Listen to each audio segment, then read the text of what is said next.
Ladies and gentlemen, please welcome the 45th and the 47th President of the United States, Donald J. Trump.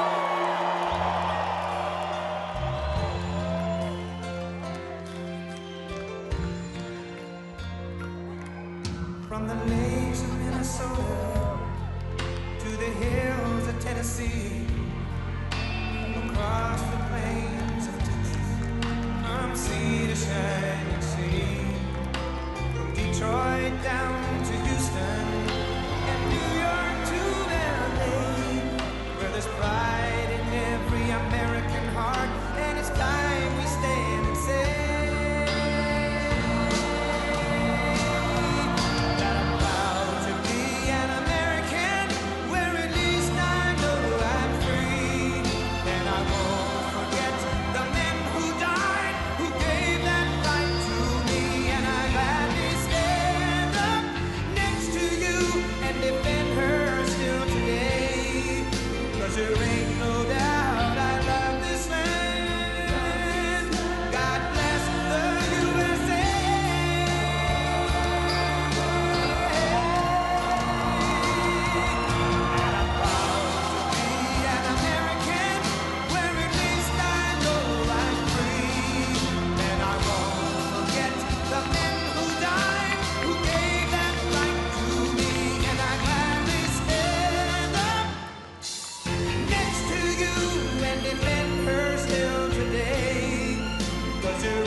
What a nice group.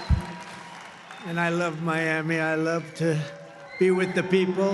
Many of you are not from Miami, but that's okay too. And I'm thrilled to be back in magnificent Florida, Miami, Florida, with thousands of incredible business leaders and true American patriots. That's what you are. We're gathered today on the one-year anniversary of the single most consequential election victory, they say.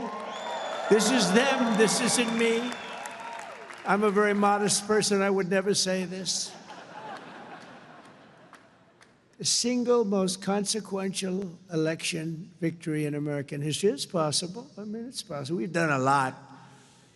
On November 5th, 2024, the American people reclaimed our government. We restored our sovereignty. We lost a little bit of sovereignty last night in New York, but we'll take care of it, don't worry about it. We rescued our economy, regained our liberty, and together we saved our country. On that magnificent night, 365 days ago, you know, I was with a group of very important people, and they say, think of it, last week, just last week, 6 days ago, 7 days ago, they said, you were campaigning 1 year ago. I said, no, it felt like I've been in this position for so long. And it's right. At that point, 1 year ago, I was actually campaigning. We did the McDonald's shot. Remember the McDonald's shot? We did the garbage truck shot. And actually, the McDonald's one was the biggest hit in the history of Google. Can you believe that? Number one, the garbage truck did well, but not as well. I guess there's something about McDonald's, right? But it worked. And we won a tremendous election. We won all 7 swing states. We won the great state of Florida, by the way, by 1.4 million votes, which is unprecedented. Biggest victory ever in Florida, including an 11-point victory right here in a place called Miami-Dade County. We won the popular vote for the first time of any Republican in many decades. We won the Electoral College 312 to 226. And we won 86% of the counties in America. That's a big one. 2,700 to 525. I'd say that's called a landslide, right? We got more votes from African Americans than any Republican candidate in history. We also won a record share of votes from the incredible Hispanic American community. There might be a couple of us, biggest vote in history. And above all, we won a resounding mandate to make America great again, which is what we're doing. And every day since, I've been fighting to turn the promise made into the ultimate promise kept. We're going to do our job. We have a big job to do. We've done really well. I think it's the best 9 months, they say, of any president. And I really believe that if we can have a few more 9 months like this, you'd be very happy. You'd be very satisfied. But it's been pretty incredible, with trillions and trillions of dollars being poured back into our country by other countries and other places and people. 1 year ago, we were a dead country. Now we're a country that's considered the hottest country anywhere in the world. It's the hottest country. We are now in the hottest country anywhere in the world. And I'm pleased to report that today the United States has the strongest economy, the strongest borders, the strongest military, the strongest friendships, and the strongest spirit of any nation anywhere. We have the greatest economy right now. A lot of people don't see that. But if you look at what's happening with all the factories, AI, auto plants all over the country being built, that if you would have thought about that 2 or 3 years ago, you would have said it was the opposite. They were all leaving. Now they're all coming in. They're all coming back and then some. And I think that we can honestly say, and I think you're going to see it even more so over the next 12 months, that this is the golden age of America. This is the golden age. In the prior 4 years, crooked Joe Biden oversaw less than $1 trillion of new investment in the United States. So in 4 years, less than, think of it, less than 1 trillion. That was not doing too good. In 9 months, I've secured commitments of over $18 trillion, and we're going to have $21 trillion within the first year. So Sleepy Joe did, think of that. In 4 years, he did less than $1 trillion. We're going to have $21 trillion in 1 year. I would say it's slightly better. Slightly, just a little bit better. The stock market is set 40-time all-time record highs, and just recently, record high, record high, record high. All of them, all of the different exchanges. GDP growth in the second quarter was an amazing, almost 4%. And as you know, they said, oh, it'll be 2% or 1%. And it's been really helped a lot by the tariffs. It's been really helped incredibly, because this is really a transition period. We went from a horrible, failed country to a tremendous success. It's a transition, and yet we did almost 4%, triple and even quadruple almost every other country anywhere in the world. Think of that. In the third quarter, we're on track to achieve an estimated 4.2, maybe more, who knows. I think if you go a couple of years out, you're going to see numbers like you've never seen, because all of these places that are now under construction, they're being built, they're going to be open, and thousands of jobs, hundreds of thousands of jobs are coming in, even building them.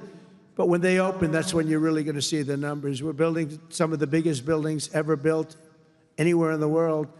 The AI buildings, you know, they can cover, they show displays of them. They can cover the island of Manhattan. They're so big. They literally can cover the island of Manhattan. In 9 months, we've lifted over 600,000 Americans off of food stamps, which is a record. 1.9 million more American-born workers are employed today. Think of that. Almost 2 million American-born workers are employed today, more than when I took office. That's 9 months ago. Can you imagine that? And I tell Republicans, if you want to win elections, you got to talk about these facts, you know. It's really easy to win elections when you talk about the facts.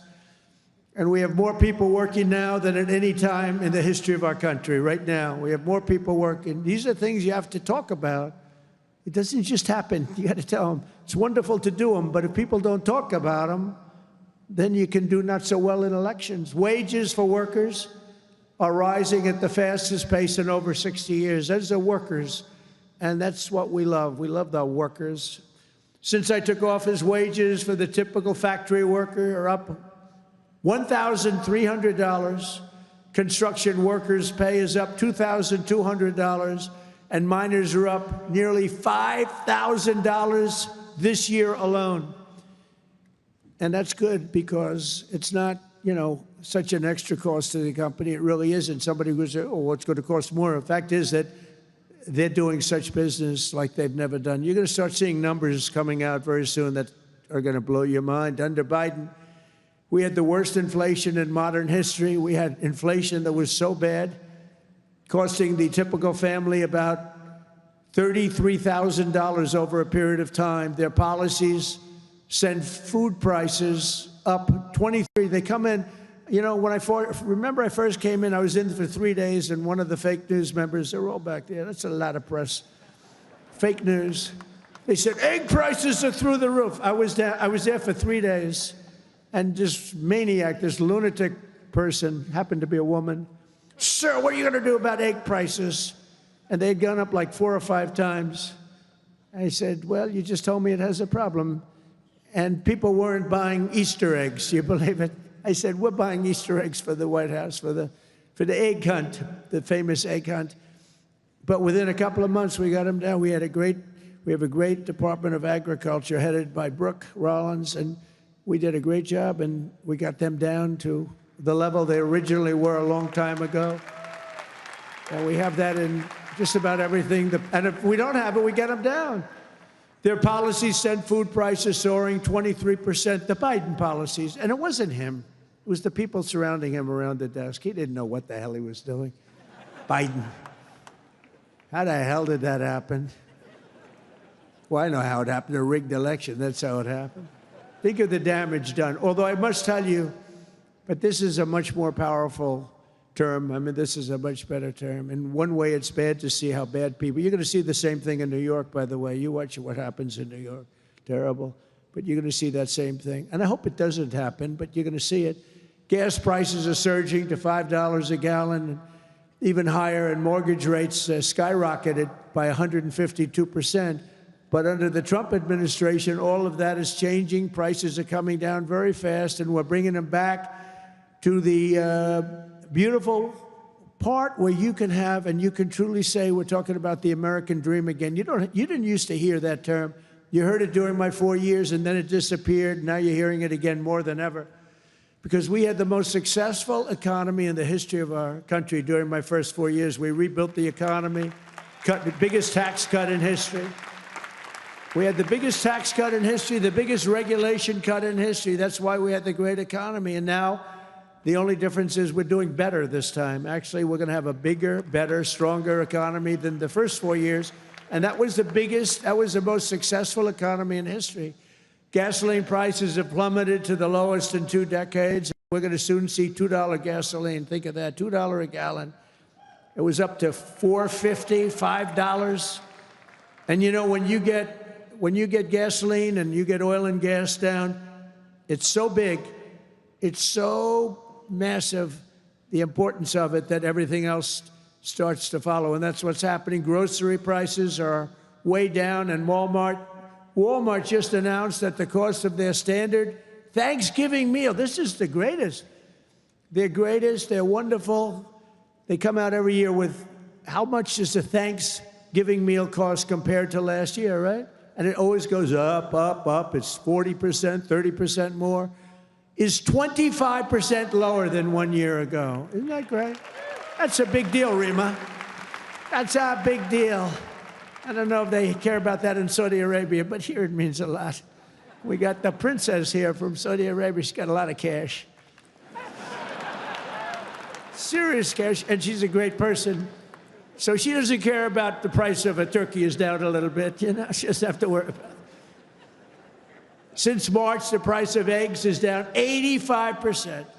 Energy prices are down, interest rates are down, despite the fact that we have a total nincompoop at the Federal Reserve. It was recommended by one of my real great people, who I'd never spoke to again. And the cost of the typical new mortgage is down by nearly $3,000 a year.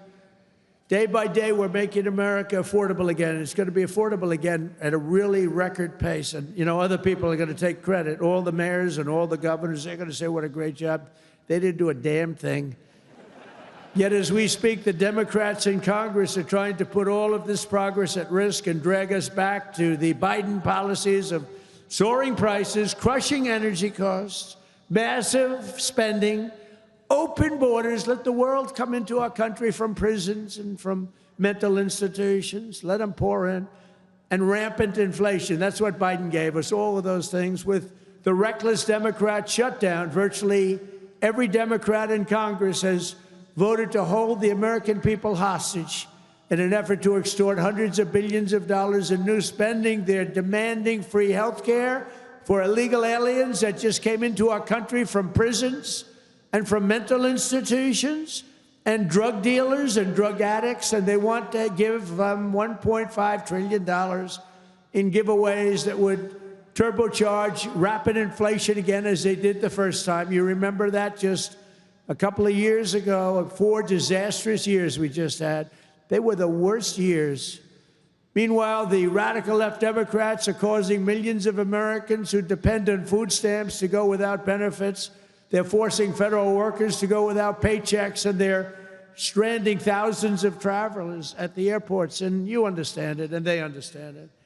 All because they want to return to the failed Biden policies that created, and also Obama policies. I watched him the other day up talking, well, Donald Trump is a mean person. I'm not a mean person. I just want to have a country that's great again. Is that okay? I'm not a mean person. He's a mean person. He's a divider. He's a divider. Obama, Barack Hussein Obama. And by the way, ask him how he's doing on his museum library. He's got hundreds of millions of dollars of cost overruns. It's come to a dead halt. He built it in not a particularly good location. He's not into real estate, you know. He doesn't know about location. He doesn't know about location. But he built it in a location that's not going to be too good. But the thing has come to a dead halt. It's way over budget. It's sort of like Gavin Newsom in California. He's got a train that was supposed to go from San Francisco to Los Angeles, which is a stupid idea because an airplane is faster. I don't care how fast it goes. And they had plenty of airplanes. San Francisco, inside San Francisco to inside right there, L.A. And what they did is they said, oh, man, this has been going on for years. It's billions and billions of dollars over budget. So what they decided to do is cut it so that it doesn't go into San Francisco and into L.A. It goes way short of both. And then they cut it again and again and again. Pretty soon they're going to have like 2 miles of track. Billions and billions of dollars. Totally incompetent. The biggest cost overrun proportionately that I've ever seen. Many, many, many times more. And it's no longer the same. It was supposed to go into the city. Now it's way short, many miles short of the city. So they're going to drop you off and you can walk the rest of the way. That train is going to haunt him. You watch, because he doesn't have what it takes. I tell you that. Slimy guy. He's a slimy one. Maybe that should be his nickname. Slimy Newsom, right? But he doesn't have it. But you look at that train, it's going to cost him. Republicans have voted 14 times to fund the government. And it's time for Chuck Schumer, crying Chuck. Remember he started crying at the airplanes? They were the worst forced tears. I've known him all his life. He's never cried. But he broke down in tears.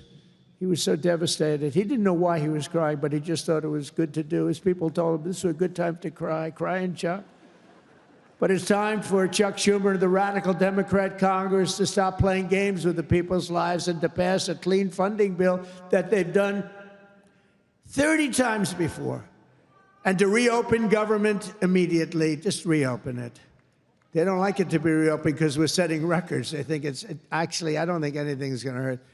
We are so strong now that I'm not sure that anything's going to hurt. But it would be good to open it up, take care of the people with jobs that aren't going to get paid and aren't getting paid.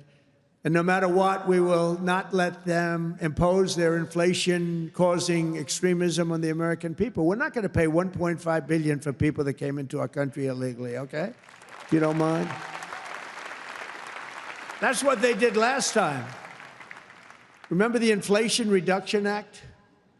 The greatest scam, one of the greatest scams. I would say some of their environmental scams were even bigger, but one of the greatest scams ever, Inflation Reduction Act. And then they admitted it had nothing to do with inflation reduction, remember? But it did actually cause massive inflation. It actually caused massive inflation. But we don't use auto pens in the Trump administration to sign things. We don't believe in that. You know, I get these guys come in with these big, beautiful documents, gorgeous, beautiful, must cost a fortune. I should check the price. But, you know, a general is being made or something, you know, some big post. And they say, sir, would you sign this, please? It's going to be a 4-star general, or it's going to be a big cabinet position, or it's going to be something with medical or whatever.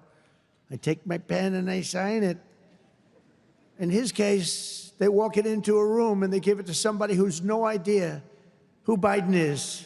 But Biden doesn't have any idea who he is either. And they have a machine sign it, the auto pen. And all of the pardons, he gave thousands of pardons to people. He had no idea about it. He didn't know about it. And therefore, all those pardons are void. You know, you have to have, it's a very complicated thing if you're going to use the machine. You have to do it properly. And he didn't have any idea what was happening. And this is what we had as a president. We don't want that. You have the opposite right now. I don't want to be braggadocious, but you have the exact, I know exactly what's happened. If you want to see what congressional Democrats wish to do to America, just look at the result of yesterday's election in New York, where their party installed a communist as the mayor of the largest city in the nation.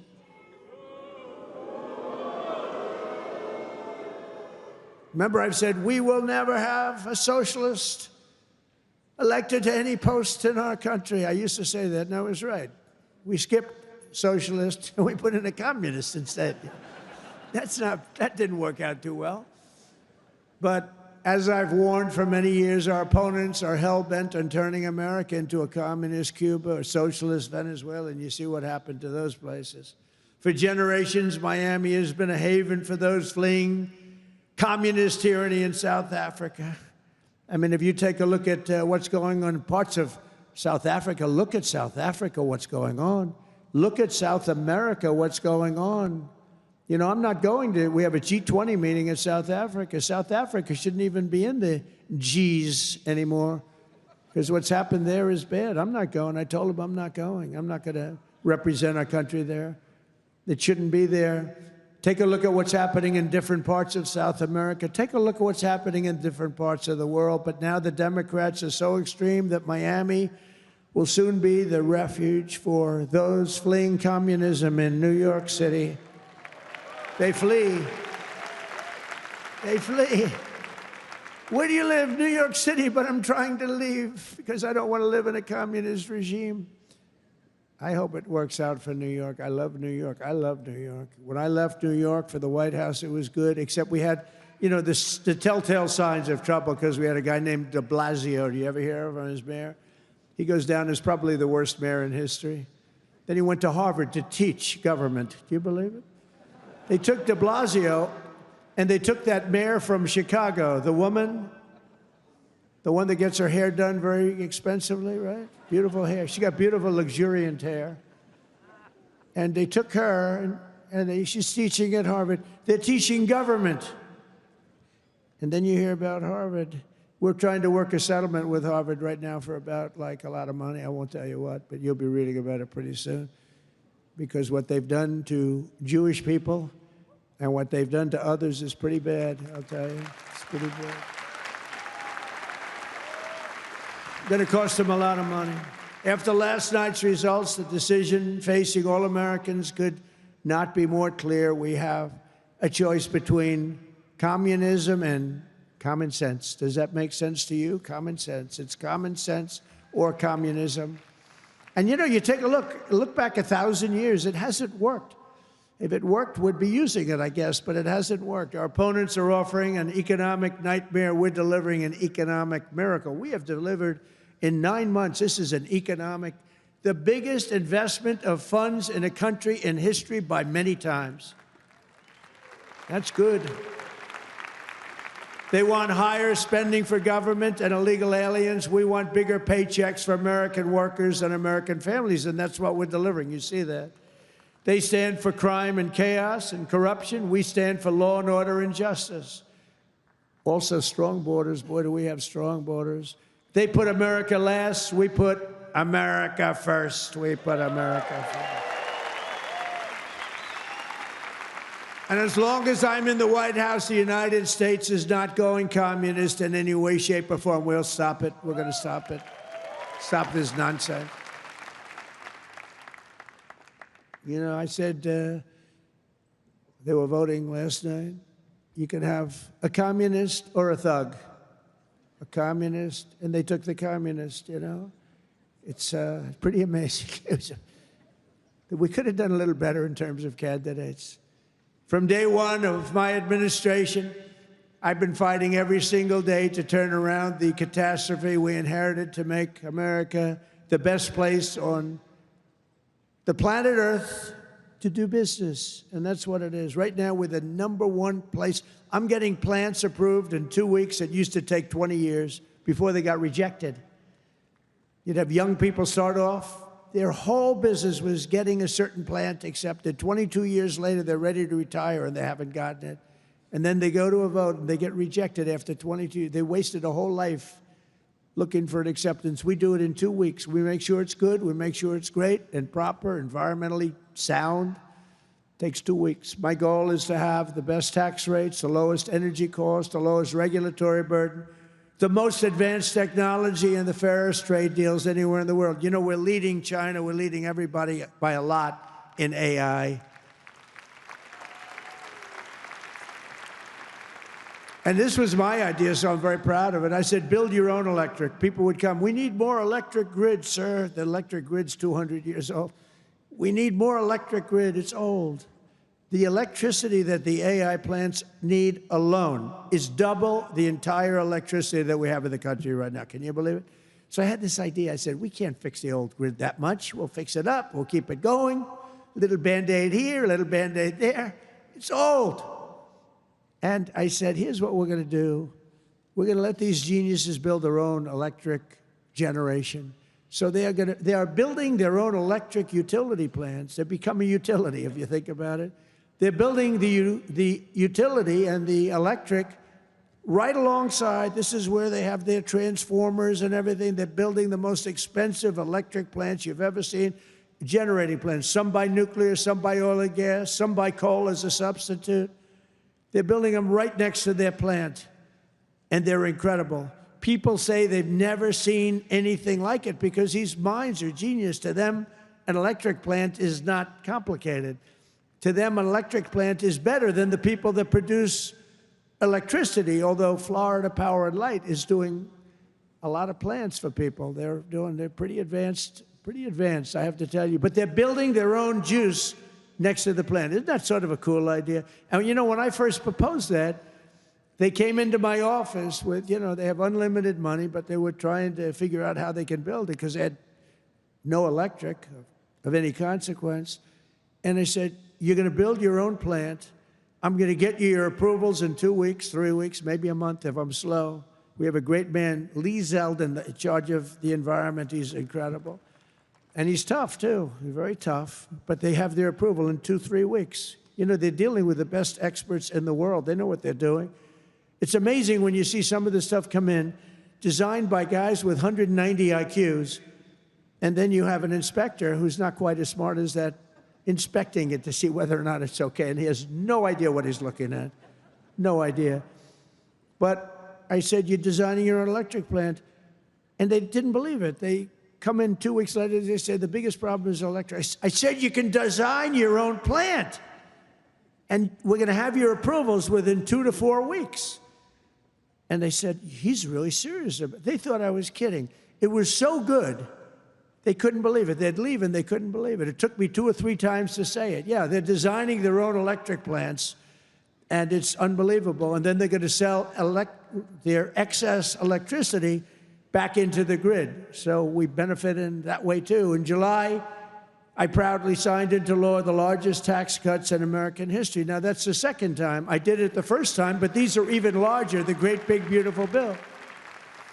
And that includes no tax on tips, no tax on overtime, no tax on Social Security for our great seniors, no tax on Social Security. I wonder which is the most popular of the no tax on tips. You know, I was in Nevada, in my building in Las Vegas, and I had this beautiful young waitress come up to me. I never talk about beauty anymore because politically, if you mention somebody's beautiful, that's the end of your political career. So I don't mention that she was beautiful, but she was beautiful. And she came up and I said, "How you doing?" "Oh, sir, I'm not doing well. The government is horrible on tips." I said, "Really? How do they tax? They tax tips? They tax us and they go after us. I've never seen anything like it. It's made my life miserable." "Sir, there should be no tax on tips." She said to me, "No tax on tips." I said, "Say it again." She said, "Sir, there should be no tax on tips." So we had a lot of the fake news waiting for me outside of the restaurant. So I went out, I said, "Ladies and gentlemen, I have an announcement to make. There will be no tax on tips." That's how it all started. And I won Nevada. I won Nevada. Because, you know, in Nevada, every job is basically, you know, you're a waitress or you're working in a hotel. No, that's how it started. So it was amazing. We won Nevada easily, which is usually not a stronghold for Republicans, but it's become a stronghold. So I want to thank the waitress. She did a great job. But when she said those words, "Sir, there should be no tax on tips," it's amazing. Somebody else would hire a consultant, pay them millions and millions of dollars. They'll come back and they'll say, "Sir, I think you should absolutely tax tips," and you'll lose the election. But we also have 100% expensing for all new factories, plants, and equipment, so your businesses can write it off all in 1 year, and that's a lot of jobs you're doing and producing. That was, to me, the biggest thing in the first bill. But this is even better because this goes for a 10-year period. Upon taking office, I signed an executive order requiring that every new regulation, every time we issue a new regulation, think of this, 10 old regulations must be eliminated simultaneously. So if we give you one, you get rid of 10. And so far, for 9 months, we're exceeding that. And it's 30 to 1. For every new one we give, they're getting rid of 30 old, broken down regulations. And we've slashed nearly $1 trillion worth of regulatory burdens. We have regulations that are so old and nobody uses them, but they stymied a lot of production, a lot of jobs. And I did it the first time, and we had the largest regulation cuts in history, and now we're exceeding it this time. So it's big. It's one of the reasons we did so well then, and I think it's one of the reasons we're doing so well now. Again, we have to talk about it, because if we don't talk about it, nobody else, the fake news, is not going to talk about it. And we have streamlined permitting for the new energy and mining projects. What used to take decades now takes 28 days. And on day one, I signed an executive order to unleash American energy and officially terminate the Green New Scam. Has anyone ever heard of the Green New Scam? Remember the old thing, global warming, and then it would be too cool? And then they said global cool. They didn't know what the hell to say. So they came up with the greatest, climate change. No matter what, if it goes up, if it goes down, climate change. They're very, very smart people, but not smart for us. They're smart for them. But my policy was very simple. Drill, baby, drill. We're drilling like crazy right now. And to curb inflation, we've slashed the size of government for the first time in years, and we're waging total war on waste, fraud, and abuse like we've never done before. Since January, 100,000 bureaucrats have left the federal payroll. Government spending is down 2.5% this quarter compared to 1 year ago. Think of that. And in stark contrast to last administration, 100% of all new jobs created in America under my administration have been created in the private sector. 100% of the jobs have come from the private sector. Otherwise, you don't have a country. I mean, I love government workers, but if you have all government workers, you don't have a country, do you? At the same time, my tariffs are bringing in hundreds of billions of dollars and are helping slash the deficit this year by more than 50%. Did you see the numbers? We're going to be down 50%, anywhere from 25 to 50, but closer to 50%. Who would think that one? Those are big numbers. Now, take that out 2 or 3 years. To embrace a vital industry here in Miami, I've also signed historic executive orders to end the federal government's war on crypto. Crypto was under siege. It's not under siege anymore because it's a big industry. It's a big industry, and I have a lot of people that are great people, great business people. They're in other businesses, but they're in crypto too. And it takes a lot of the pressure off the dollar. It does a lot of good things, but we're into it. Biden was vicious on crypto. They were going after these crypto guys. It was terrible. They were under indictment, but I got indicted too. I made a phone call. Congratulations on your victory. He made a phone call. Let's indict him. These people are the worst. Then they say, he's gone after Comey. They indicted me. They impeached me. They did everything. It's unbelievable. Who the hell else could have taken that? Do you guys know anybody else that could have taken it? I don't think so. A lot of people say, you're the only one could have taken that. I don't know if that's true, but there aren't too many. We're making the United States the Bitcoin superpower, the crypto capital of the world, and the undisputed leader in artificial intelligence. We're leading China by a lot. And don't forget, if we don't do the crypto properly, China wants to do it. They're starting it, but they want to do it. Other countries want to do it. If we don't do it, it's a big industry. We're honored to be joined today by a man who has been a true champion for many of these bold policies. He really has. He's been a great guy. He was a little late in his endorsement of me, I'll be honest with you. He endorsed me. You know, these guys that endorsed me after I won, I don't know. That's not... Sir, I'd like to endorse you. No, I won the election.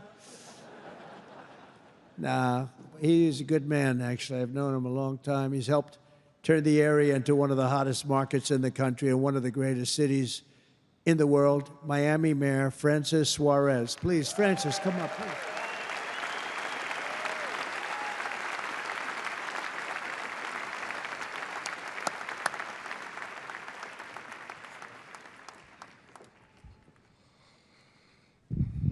You're never gonna let me forget that one, huh?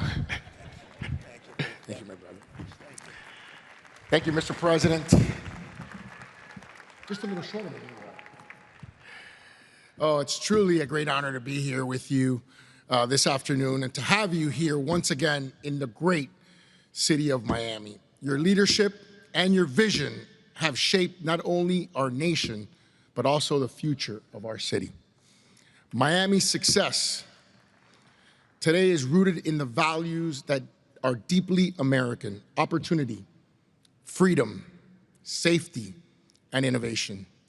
These are values that you have championed with conviction, and they are the same values that have made Miami a symbol of what's possible.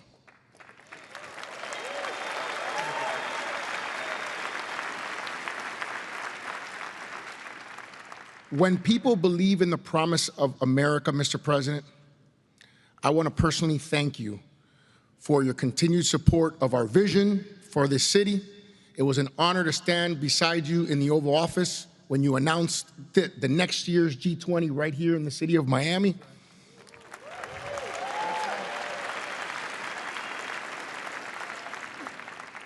Thank you for choosing our city to host what is perhaps the most important and consequential gathering of leaders from around the world. Miami has come a long way, and we will rise to the occasion, Mr. President. On behalf of the people of Miami, it is my privilege and honor here, on behalf of my wife, the America Business Forum, Nacho, Sergio, and everyone, to give you like real estate, right? I do. Yeah. This is a key that opens some really nice presidential library real estate.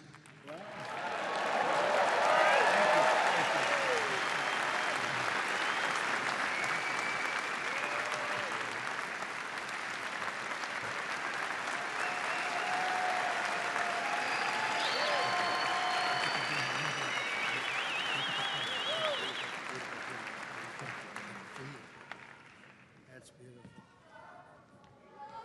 Thank you. Thank you very much, Francis. I appreciate it. And you know, he's really a special guy. I'm going to take this, I'm going to put it in the White House, and then I'm going to move it to Doral in about 3.5 years. We put it right in Doral, right? In the lobby of Doral. A lot of people from Doral. Well, thank you. That's a great honor. I also want to thank a man who's been unbelievable in terms of Israel and so many other things. You know, he was a great real estate developer, but he had a great personality. And you need a personality for this. And I said, he's just as good as there is, and he's done so well. And you look at what's happened with Israel. We have peace in the Middle East. Can you believe it? Peace in the Middle East. And he's special envoy Steve Witkoff. Steve, where are you, Steve? Wherever you may be. Where are you? Steve, thank you. What a job you've done. Thank you very much. What a job he's done. That guy's got that personality. Now, I wanted a deal maker, but, you know, a lot of deal makers don't have good personalities. You end up in a war. They make the deal, but you end up in a war. This guy, everybody loved him for years. I've known it. And he was the right guy for the job. Peace in the Middle East, 3,000 years. They've never had peace in the Middle East. We're going to have it, too. We're doing well. Just keeps going along. And we just had a meeting. It's even more and more so. And so many people in this room are very much into Israel and the Middle East. And it's been amazing what we've been able to do. And you've done such a big part of it, along with a very special young genius named Jared Kushner, who helped you so much. Stand up, Jared. And he's the father of the Abraham Accords, right? He's the father of the Abraham Accords. And by the way, my granddaughter, Arabella, would you stand up, Arabella? She looks so great. I said, how are your marks in school, Arabella? Grandpa, I have all A's and A+, you know that. Like it was a stupid question I asked her, right? We're proud of you, Arabella. Jared, thank you. What a great job. But we have a lot of people joining now the Abraham Accords. And hopefully we're going to get Saudi Arabia very soon. But I'm not saying that. I'm not lobbying. No, but we have a lot of people. We have a lot of people that are coming aboard. You know, the key was when we took out the nuclear capability of Iran, all of a sudden everybody said, wow, that was nice. They've been wanting to do that for 20 years. Saudi Arabia's ambassador to the United States, Princess Rima, thank you very much. Please stand up. Thank you. Thank you.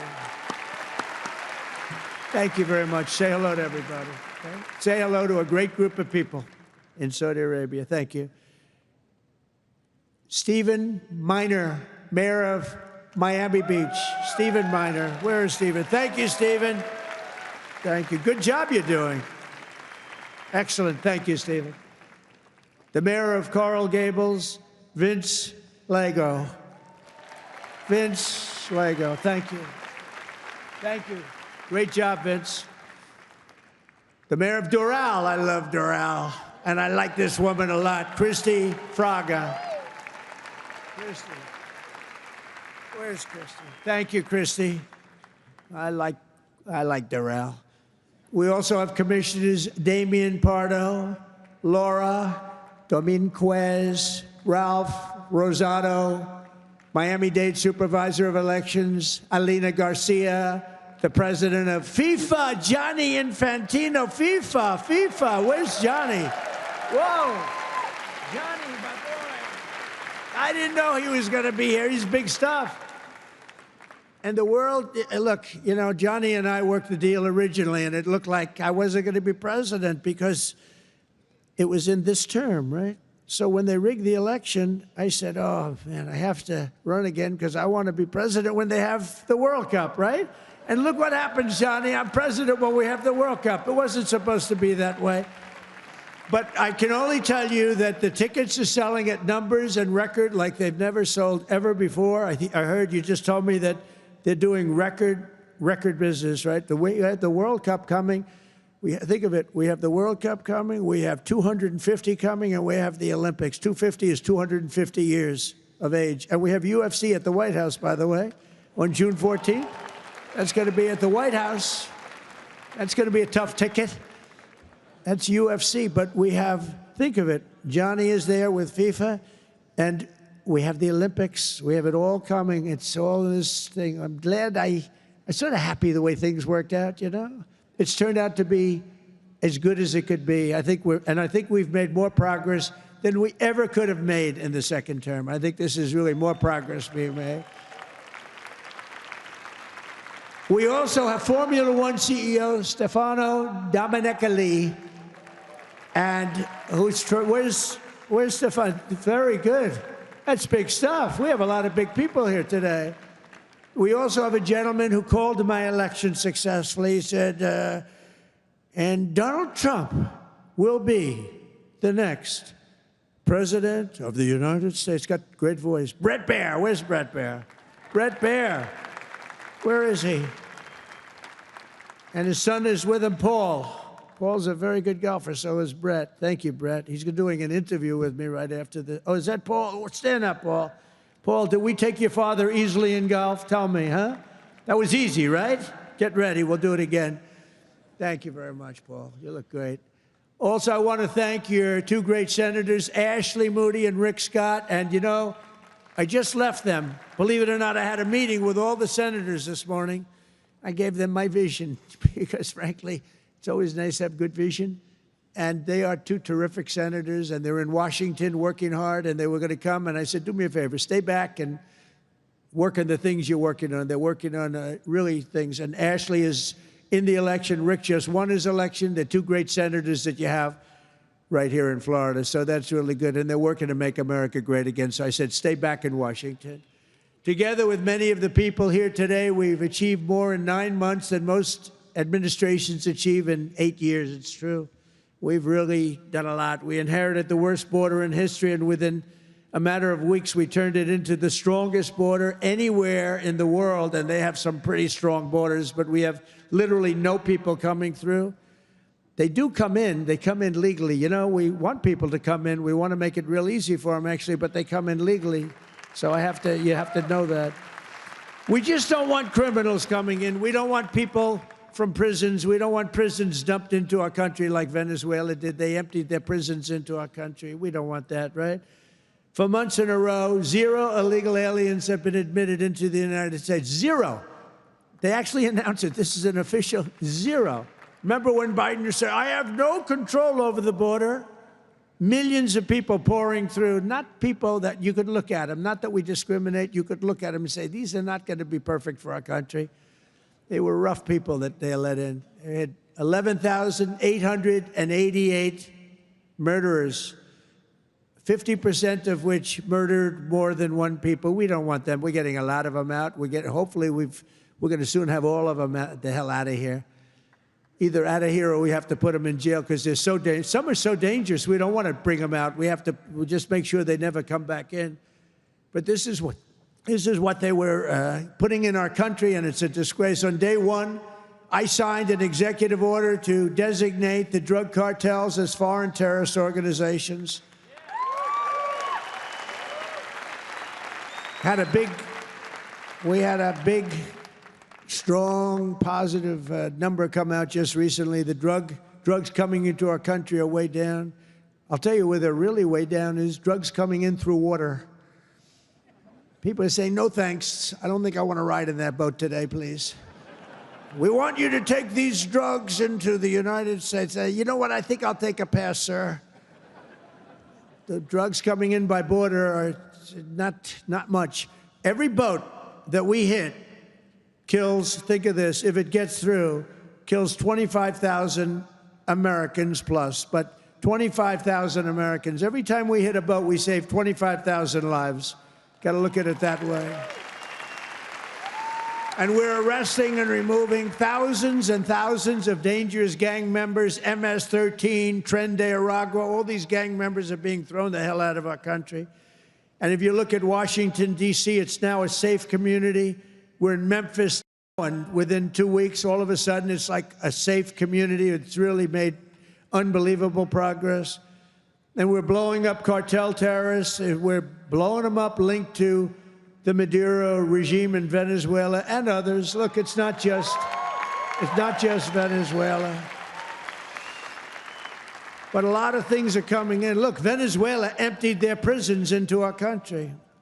Nobody wants that. They emptied their prisons into our country. We're liberating our cities from the scourge of violent crime, making our country safe and beautiful again. We're starting in our capital, Washington, D.C., which right now you can walk through the middle of Washington.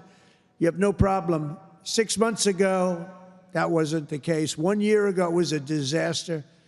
But law enforcement, our military has done an incredible job, actually. It's a safe, very, very safe city again. And it's been beautified. We're putting new medians in. We're covering the roads with nice, clean, beautiful asphalt. We're redoing the grass in the parks. It's really becoming beautiful again, and it's safe. We don't get calls that, think of it, call to the parents, your son, sir, has been killed. He came to see the Lincoln Memorial, and he's dead. No, that's not happening anymore. We run it tough. We run it very tough. Sometimes you have to be a little tough to get rid of. These are thugs. These are bad people. We're bringing them the hell out of our country where they came from. We renamed the Department of Defense to the Department of War. And well, if you think about it, after the Second World War, they changed it to defense, right? So we won the First World War. We won the Second World War. We won everything in between and everything before, never lost a war. We still don't lose wars. Sometimes we don't fight to win. You know, we'll stay around the country for 15 years, just bomb the hell out of everybody, make everybody miserable. Nobody knows why we're there, you know, the wars that never end. But we made it clear that the days of political correctness in our military, they're over. We don't want to get into wars. I rebuilt the military. We have the strongest military by far in the world. We make the best equipment, the best missiles, the best rockets, the best everything. We redid our nuclear. We're the #1 nuclear power, which I hate to admit because it's so horrible. It's such a horrible situation if it ever has to be used. Russia's second. China's a distant third, but they'll catch us within 4 or 5 years. They want to catch us, and they'll be able to catch us. And we're maybe working on a plan to denuclearize the three of us, so we'll see if that works. But we have the strongest military anywhere in the world by far. We're investing $1 trillion in the United States Armed Forces this year. It's the biggest amount we've ever invested, and the spirit of service members is soaring like never before. We used to have recruiting shortages a year ago. You remember, you couldn't get people to join our military all around the world. You couldn't get them to rejoin. You just couldn't, no matter what you do. That we were way short. Now you can't get into our military. The waiting list, you have waiting lists to get into our military because we have spirit in our country. And all around the world, America is making peace, and we're really making peace through strength because they know they're not going to mess around with us. Nobody's going to mess around with us. You saw what happened. We made a deal with China last week, and we made a deal with Japan last week. We made a deal with Malaysia. They helped us so much. All great economic deals, all great. Great for everybody. In 8 months, I ended 8 wars, including Kosovo and Serbia. The Congo and Rwanda, that was going on for a long time. Pakistan and India. You know, I was in the midst of a trade deal with both of them. And then I read on the front page of a certain newspaper, I said, I don't want to mention the newspaper because it's usually fake news, but I heard they're going to war. 7 planes were shot down. An 8th was really badly wounded. But 8 planes were shot down, essentially. And I said, this is war. And they were going at it. And they're 2 nuclear nations. I said, I'm not going to make any trade deals with you guys unless you agree to peace. No way, this has nothing to do. I said, it has everything to do. Your nuclear powers. I'm not trading with you. We're not making any deals with you if you're at war with each other. A day later, I get a call. We made peace. They stopped. I said, thank you, let's trade. Isn't that great? Tariffs did that. You know what? Tariffs. Without tariffs, that would have never happened. Israel and Iran, Egypt and Ethiopia, Armenia and Azerbaijan, and Cambodia and Thailand. All of them were in war, starting war. Some of the wars were 32 years old. One was 38 years old.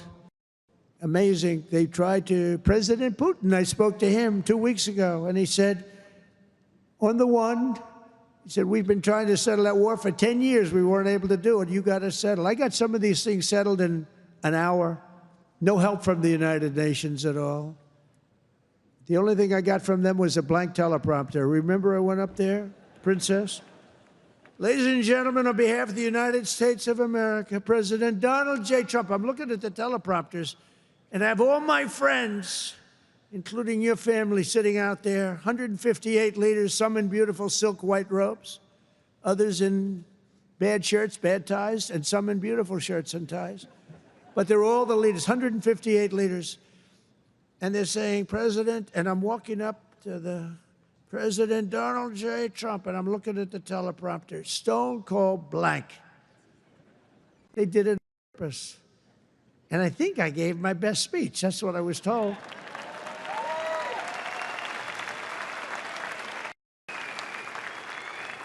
But it still wasn't a great feeling. I'm walking up very slowly. You know, I'm 20 feet. I'm trying to walk slowly because I see it's not working. They're dead.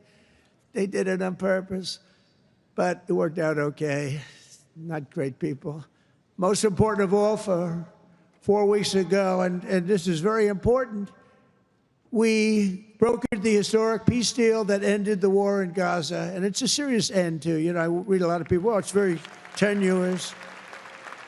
Jared and Steve, I don't think it's tenuous. Do you? I hope it isn't, because otherwise I'll have to cross it off. I'll have to say only ended 7. But that was a tough one, right? That was a tough one. But there's nothing tenuous about it. It's a serious end.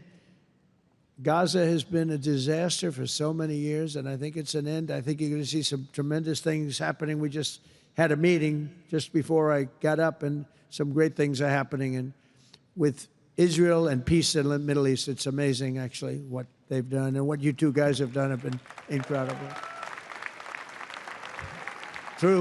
On day 1 of my administration, I signed an executive order to slash federal funding for any school that pushes critical race theory or transgender insanity on our youth.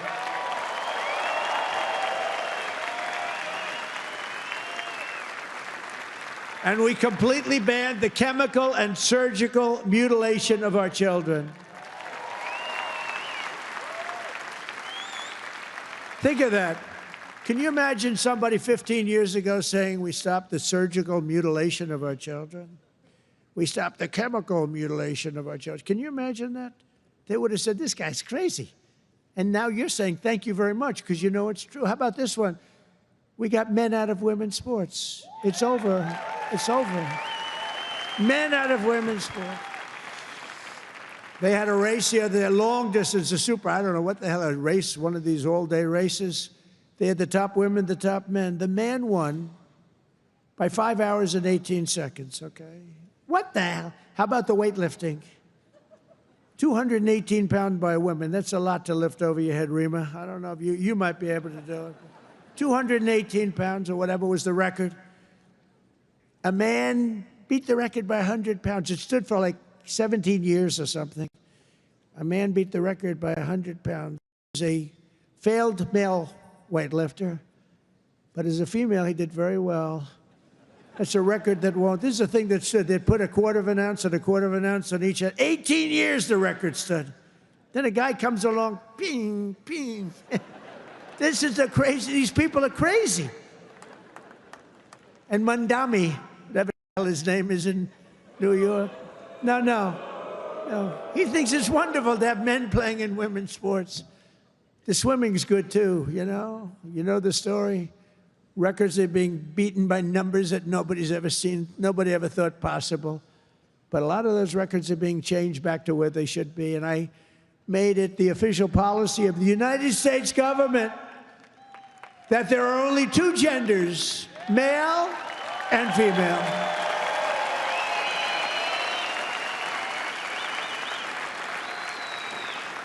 And we're restoring the name of a great president, William McKinley, to Mount McKinley, the beautiful Alaska mountain I renamed. Think of that. They took the name of McKinley. He was a great president. He was assassinated. He was a great president for tariffs. He was the tariff king, and he made our country very rich. And then Teddy Roosevelt spent the money on the Panama Canal and many other things. And everyone thinks Teddy was a great president. He was. But the one who built all that money was McKinley. So we renamed the mountain back to Mount McKinley. Is that okay? I think so. You know, I'll tell you what, who's happy about that is the great state of Ohio. He was governor of Ohio and became president, did a great job, made the country very rich. He was killed.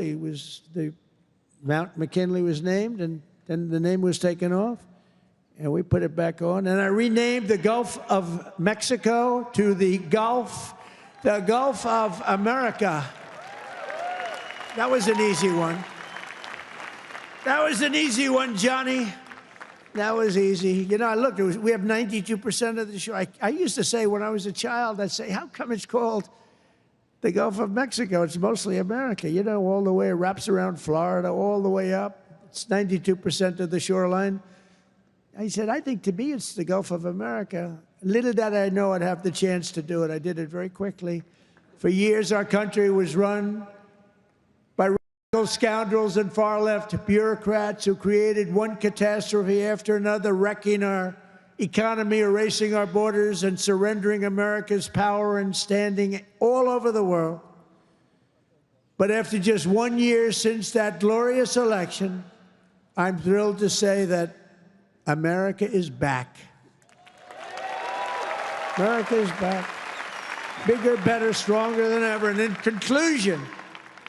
conclusion, jobs are returning, businesses are booming, and America is respected again, perhaps like never before. Our country is respected again like never.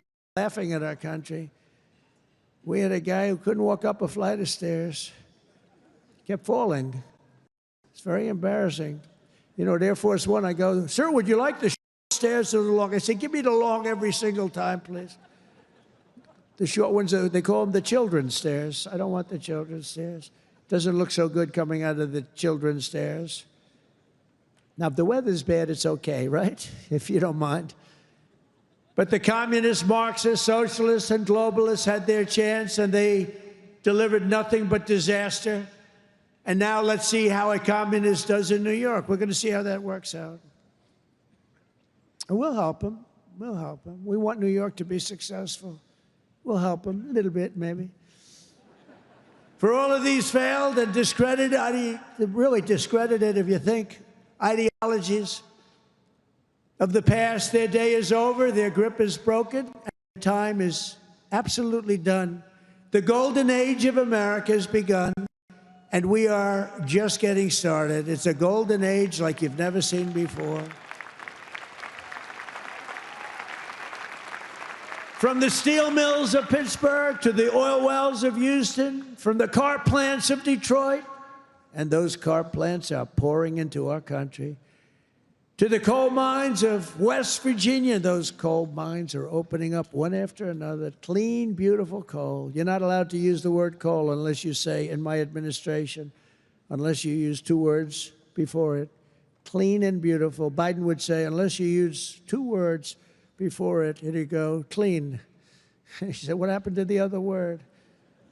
Remember those things? He'd say three words and mean two.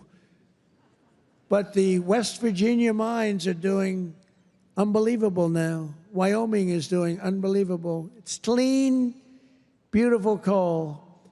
And from the bright lights of Las Vegas to right here in beautiful Miami, America is proud. America is confident. America is growing and successful. America is a great nation again. We're a great nation again. It's happened faster than I thought. I'll be honest again. We're respected by everybody. We are really, you see the way I get treated. I get treated that way.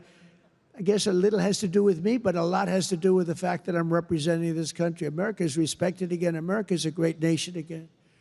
The American dream is surging back to life, and we will never let the American dream die.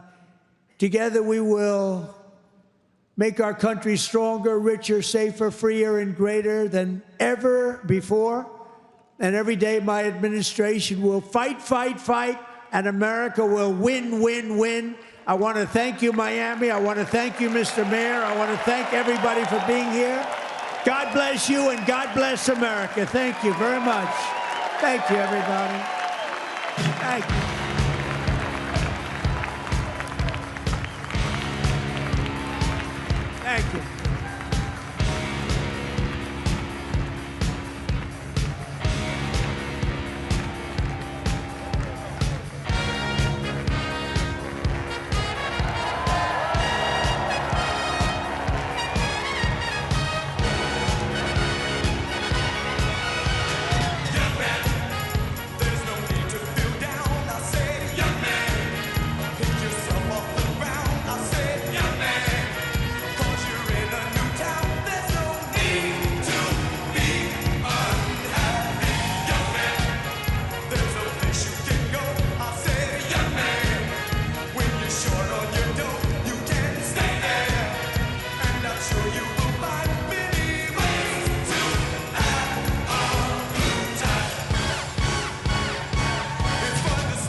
There are moments when opportunity comes knocking, and you have the chance to say yes.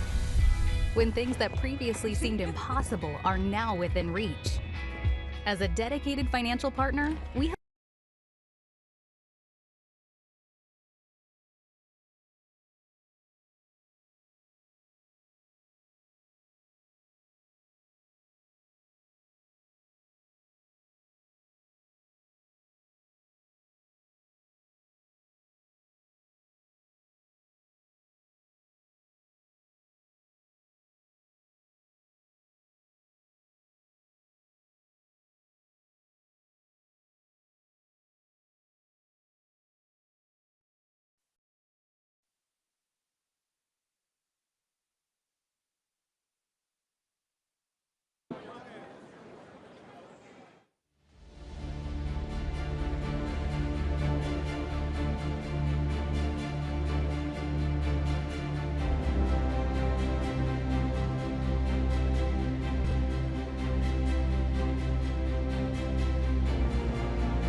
At the Adam Smith Center for Economic Freedom, you don't just learn, you achieve. Through our interdisciplinary Bachelor of Science in Business and Government Leadership, you'll gain perspective, innovate, and connect with real-world leaders. It starts with me. It starts with me. It starts with me. It starts with you. Leadership starts here.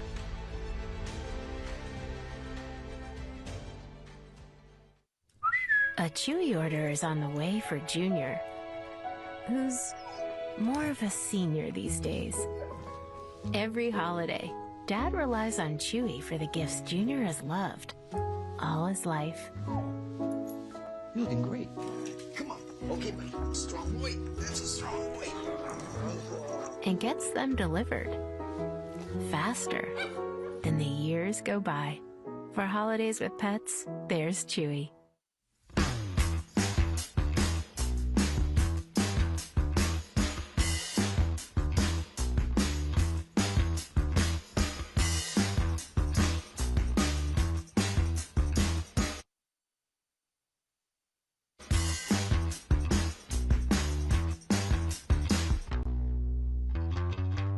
When a pioneering investment inspires you to dig deeper and step up to the highest level, that's the PIF effect.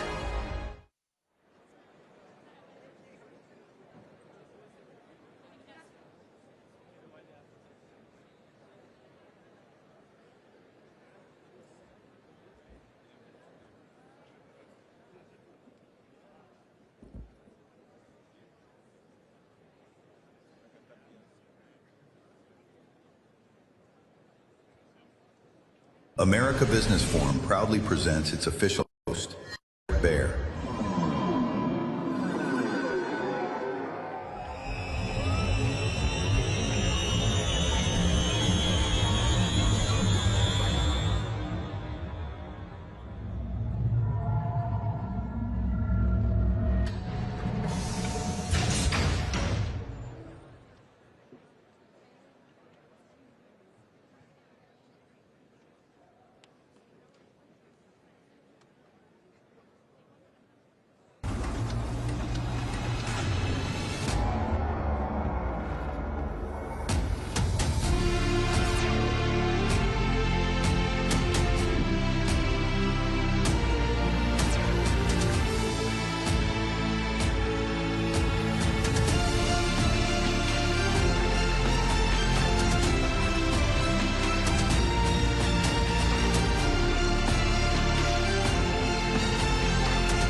Good afternoon, everyone. What an incredible start to the America Business Forum.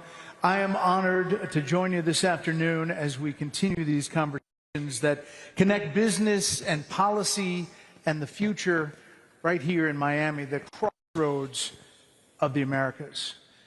You know, it was great to hear President Trump and his remarks. Didn't know that he was going to call out my son for beating me at golf, but that was fine. I did an interview with President Trump afterwards, a one-on-one interview that'll be on Special Report, my show, 6 p.m. tonight, where he made a little news. So I'll leave that as a tease. We have an exciting lineup ahead, so let's keep the energy going. Not Tony Robbins, maybe, but let's keep the energy going and dive in.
America Business Forum is proudly presents Ken Griffin, founder and CEO of Citadel.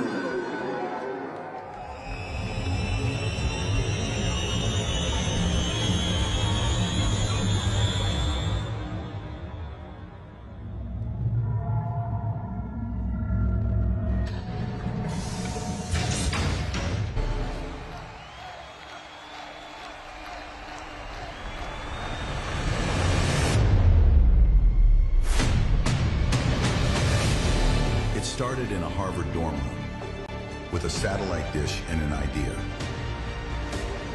That idea became Citadel, a financial powerhouse managing nearly $70 billion, shaping the global economy through vision, precision, and relentless innovation. Under his leadership, Citadel has grown into one of the most successful investment firms in history, known for its resilience through crises and mastery of the markets. A pioneer of modern finance, a strategist who turned insight into empire. America Business Forum presents Ken Griffin.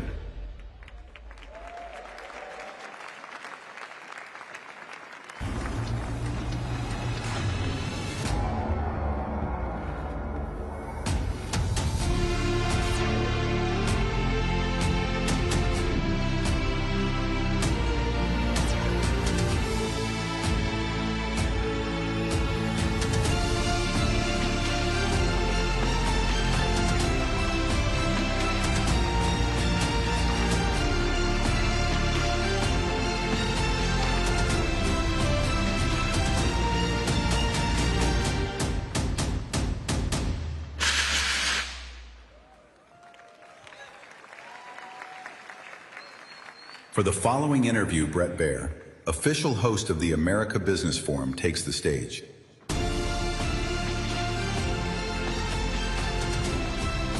All right. Great to see you. Great to see you. Well, Mayor Suarez calls you and says, I want you to do this forum. And what do you say? Date, time, place. And Mayor of Miami is one of the greatest mayors of any city in the world. If he asked me to jump, the only answer is how high. Well, it was pretty high. It was pretty high because you were in Hong Kong 24 hours ago. Is that right? I was in Hong Kong yesterday. Actually, maybe today, last night. And you just hopped off a plane and here you are. Mayor asked me to be here. I'm here. You know, your firm, Citadel, just celebrated its 35th anniversary on Saturday, November 1st. When you look back at this journey from a young man, as you heard, from the dorm room at Harvard, to founding Citadel, to become one of the most influential investors in the world, what were the most important turning points that you look at? If I look at the history of Citadel, I'm going to actually echo the words of a friend of mine who is one of the great entrepreneurs of this era. The great entrepreneurs have the right toolkit, the right skills to solve the problems that are relevant to society at that point in time. And so when I started Citadel 35 years ago, it was the intersection of computers, quantitative analytics, and finance was the brave new world of Wall Street. And over the 35 years, by combining knowledge across all three spectrums, we have built one of the world's most successful investment firms. As you look back at that dorm room for a minute, what values do you think were instilled in you early in life that have been most helpful in bringing to you where you are now? You know, when I was a young man, I played soccer. I started playing soccer when I was 6 years old. I actually played for about 35 years of my life. And what you realize when you're playing on a team is the power of a team. And so one of the great strengths of Citadel over the last 35 years has been our constant focus on just always recruiting the best and brightest to join our team. You learn that playing team sports, winning teams are teams that collaborate well together, they communicate well together, they row in the same direction together. We look for those collaborative skills in the people that we hire, but we really do try to find the best and brightest to be part of our team. right, so take us to 2008. Everything's falling apart. The headlines about your firm, they say, firm's steep losses, Citadel's year to forget. Take us back to that moment where it seems like the world's falling apart, and what were the most important lessons, if you taught about leadership and responsibility you face in the face of diversity and adversity? Look, 2008 was just an absolutely devastating year for many firms in finance, right? The American banking system was on its knees, and our firm was caught in the maelstrom.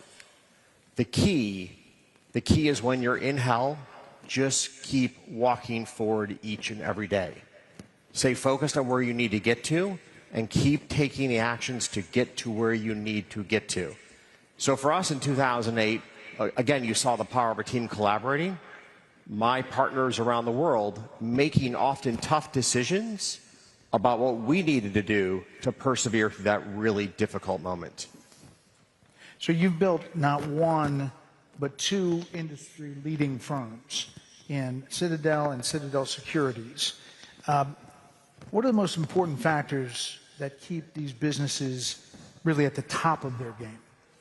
So when you're in a competitive dynamic, and every business is, you always have to be focused on what would the startup of this moment do to compete with you and to beat you.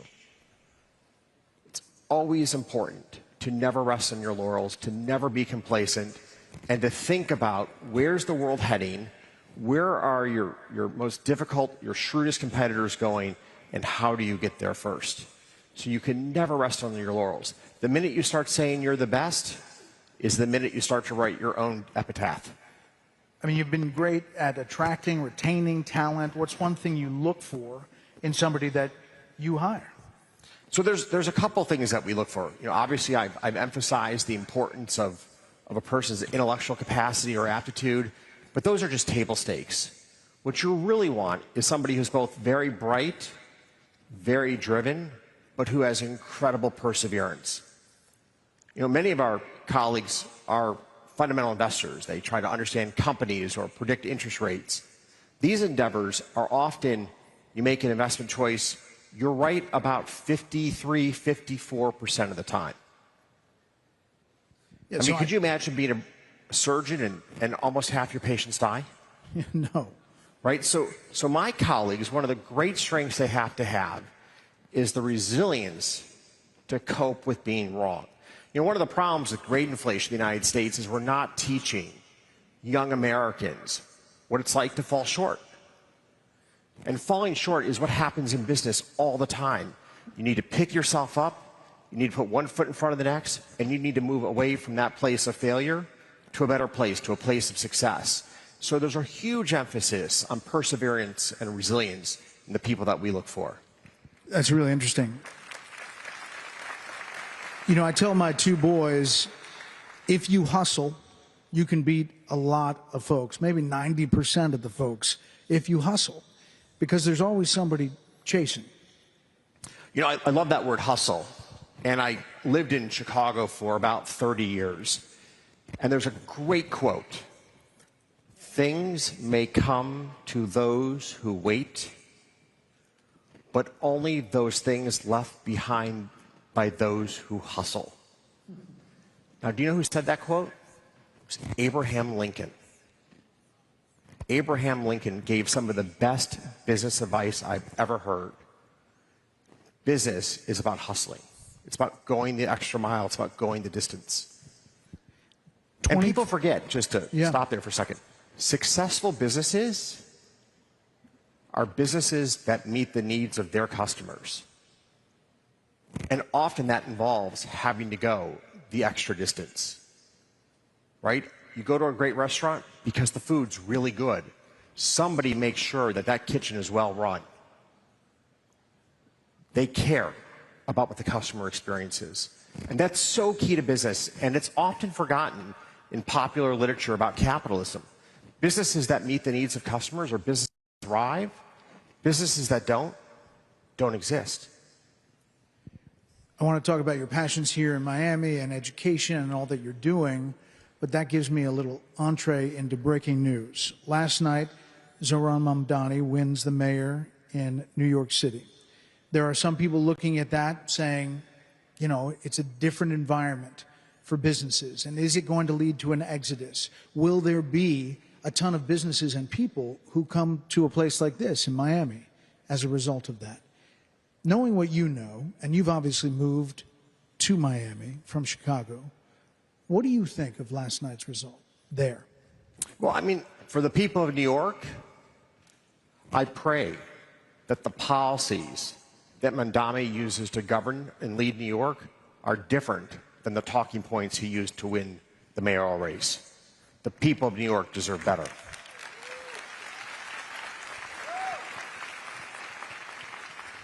And do you think it maybe leads to an exodus down here? Right, and so if I look at Miami, and I look at why Miami is so successful, the focus on education, the focus on public safety. These are safe streets. We live in a safe city. The focus on community. This is a city that has great pride in what we've accomplished together and what we will accomplish ahead. I've lived in a failed city-state. I lived in Chicago for 30-some years. I had 2 colleagues who had bullets fly through their cars. I had a colleague stabbed outside the front door of our office. I had 25 bullet holes in the front of my building where I lived. You can't live in a city awash in violent crime and feel proud to call that place home. So I'm grateful for the leadership in the state of Florida. This is a great place to call home. And I hope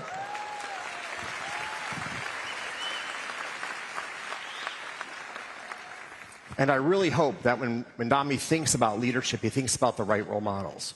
And there's a lot to copy from our great state of Florida and from this great city of Miami. So 2022, you move your family down here.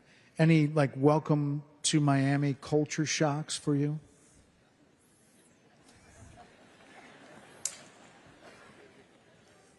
Do you know how great it is to go to dinner and people talk about their children and they talk about their future and they do so with excitement and enthusiasm? We lost that in Chicago in the last 10 years. Dinner in Chicago would be about crime, about cronyism, about failed policies in the state. It is so refreshing to be in a city where people talk about tomorrow. And I think that's a really important topic here in a roundtable on business. Entrepreneurs are people that believe in tomorrow. It's really tough to start a business. Like, don't kid yourself. You don't own your business owns you. So you have to have a great deal of optimism about the future of where you live, the community you're part of, the country you're part of, to start a business. And it is so great to see the optimism that we have here in Miami. It's really special. It is. You know, since arriving in Miami, you've invested really heavily in this state. From education to healthcare, soccer fields, Miami underlined. Your most recent gift was support of the expansion of the Success Academy Charter network to Miami. So when you talk about education, why is education particularly important to you, and what brought you to Success Academy and bringing it here? So let's be clear. Education is the on-ramp to the American dream. Every student in our country who has a world-class education has an extraordinarily high chance of living the life that we all dream to live. And our country lets down every student who doesn't have a great education. Because in this world where skills are so important, that on-ramp to the American dream, that road's just closed. And I've lived in a city, you know, Illinois has 50-some schools 2 years ago where not a single child performed at grade level. The American dream is closed to those children. It's a disgrace. Success Academy proves that every child can get on that on-ramp. In the city of New York, where they admit children from the inner city, 100% of their graduates go on to a college education. When you walk in their classrooms and you see the enthusiasm of the teachers, the engagement of the kids, it is so uplifting. Like, you see the future of our country, and you see it in a population that too many politicians say can't learn and can't be educated, and they make up a litany of excuses. And Eva Moskowitz proves that they're just excuses. that every child in this country deserves and has the opportunity to live the American dream. And for all the folks who say maybe the American dream is fading away, maybe it's not what it was. First of all, you didn't land on third base with you growing up and your family history. I mean, my father grew up one of five, both parents working to make ends meet. They certainly didn't grow up on third base. And he worked so hard to make sure that my siblings and I really did have that chance to live the American dream. In fact, what's interesting is he actually started his career when America dreamed big. He worked for General Electric on the NASA space program that put man on the moon.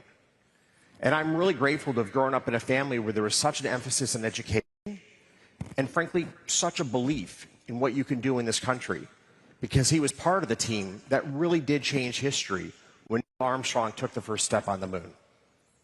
You've said that you can imagine doing what you're doing for some time. But when you look at all that you're doing, the philanthropy, the business, as you look to your legacy for the next generation, what do you see? There are many things that I believe before each of our legacies in life. I think one that strikes close to home is the children that we raise. And I really do hope that my children have the values to be contributing citizens to our country. Like, that's really important to me. That's like foremost on my list. Beyond that, I'm actually incredibly grateful for all my partners who invested so much in the colleagues who've worked at Citadel. Not only is Citadel incredibly successful, but people who've left Citadel have gone on to accomplish great things. And I think really run firms drop the acorns of success on the ground that go into the trees that create other success stories across our country. And we've put a lot of seeds in the ground. I'm really proud of what my colleagues both at Citadel and my alumni have done over the years. And then I do believe we played a pivotal role in transforming markets. We played a really important role in the democratization of finance. When I was in college in the good old days to stock, you'd pay a commission of $40. You'd pay a bid-ask spread of 25 cents, and you'd wait 5 minutes to get your trade done. Today in America, as a retail investor, trade for no commission, pay a spread of about a penny, and your trade is done in about 1/10 of a cent. Why do I care about this? Because roughly half of all American households own equity in America. They own stocks. They're partaking in the American dream as co-owners of our country. And we want to expand that ethos of all of us being invested in America.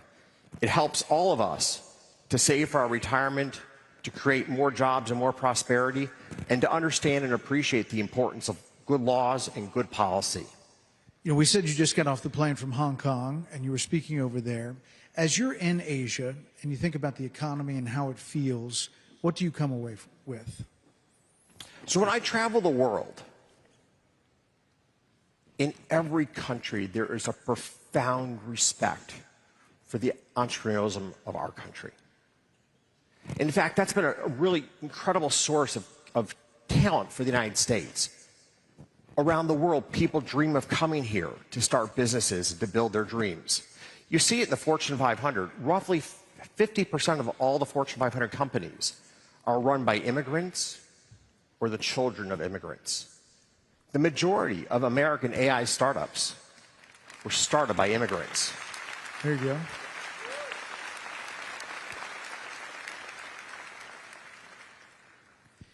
There is a disconnect today between the success on Wall Street and big companies really doing well and how people feel at home. And it's, you know, whether you use the word affordability, whether you talk about inflation, whether you talk, however it is, there is this dichotomy between the two. As you look at that, is that a major problem and that we need to fix as a country? So first of all, I absolutely agree with you. I agree with you. And this is why good policy is so important, is the fruits of our economy need to be spread broadly across our people. And that's where really important and thoughtful economic policies come into play. In Washington, how do we lift all boats? That's a really key question. And we need to take a step back and say, what are the right incentives, the right changes that we need to make in society so that everyone partakes in the prosperity and wealth of our country. So to that point, what are the key drivers in this economy, the U.S. economy, over the next 12 months? Key drivers over the next 12 months? Because it's pretty volatile now. Look, one of the biggest changes that we're grappling with as a country is the change in immigration policy. We've gone from a country that was creating roughly 250,000 jobs a month to about 30 to 40,000 jobs a month as we've radically shrunk the labor force. And that has profound implications, in particular for startups. Startups really need access to talented people for their founders to grow and thrive. And we've changed the dynamics of the labor pool. What really concerns me are those who've chosen not to come to our country, who bring the skills, the talents, and the ambition that help to create the American success stories. If I look at Citadel, my most senior partner was born in Ecuador. My other most senior partner was born in Australia, and one was born in Taiwan, if you sort of understand the picture. I am so grateful for all the incredibly talented people who've come to our country to call this country home. And I really do hope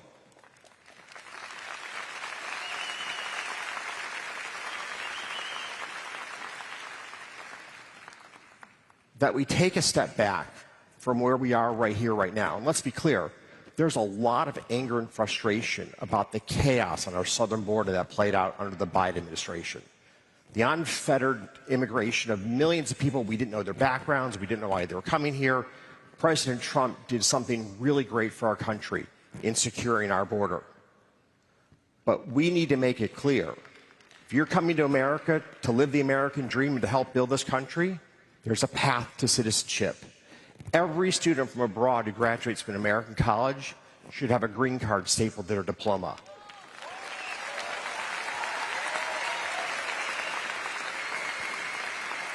There you go. Could be a policy in the making. Last thing, Ken, a lot of entrepreneurs, a lot of small businesses, a lot of folks who want to succeed.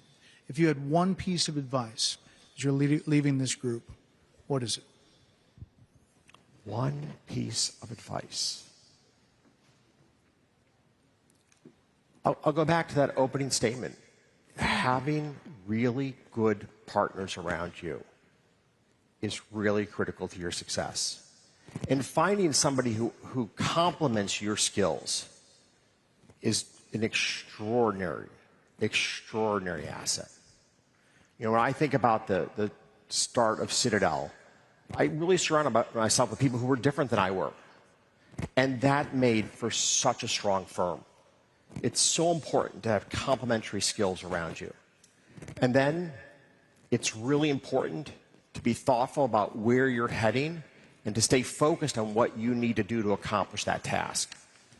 It's very easy to get caught up in the day-to-day, but it's very important to always take the time out to think and give consideration as to where you want to go, and then make that happen.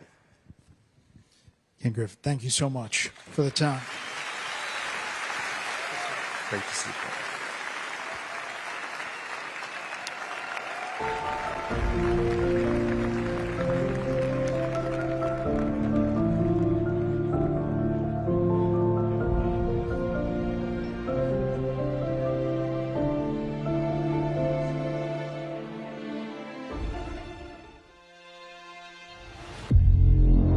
PIF is one of the world's largest and fastest growing sovereign wealth funds.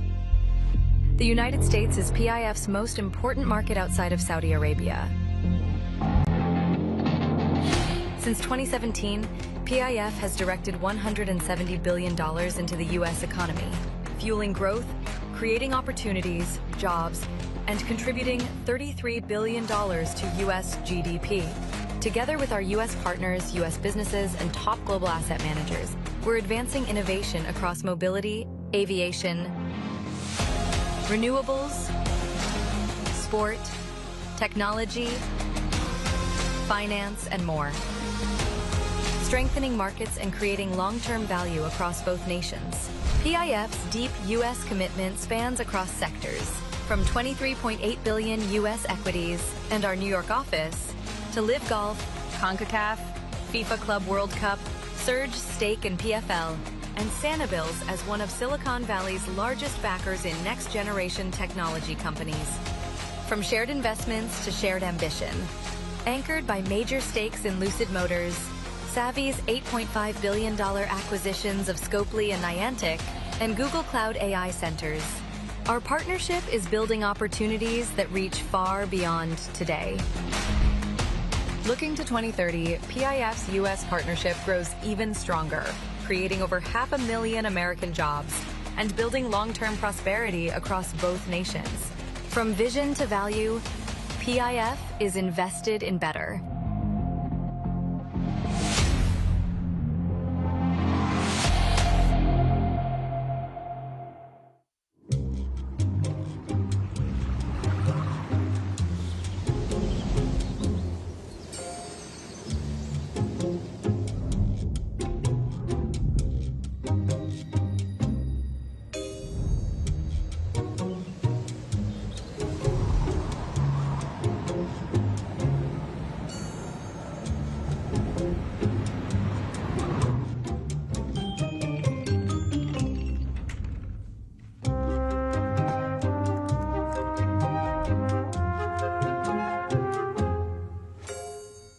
There are moments when opportunity comes knocking, and you have the chance to say yes. When things that previously seemed impossible are now within reach. As a dedicated financial partner, we help you accomplish your largest business goals and realize your most cherished personal dreams, bringing your possibilities a little closer. City National Bank. Say yes to possibility. At the Adam Smith Center for Economic Freedom, you don't just learn, you achieve. Through our interdisciplinary Bachelor of Science in Business and Government Leadership, you'll gain perspective, innovate, and connect with real-world leaders. It starts with me. It starts with me. It starts with me. It starts with you. Leadership starts here.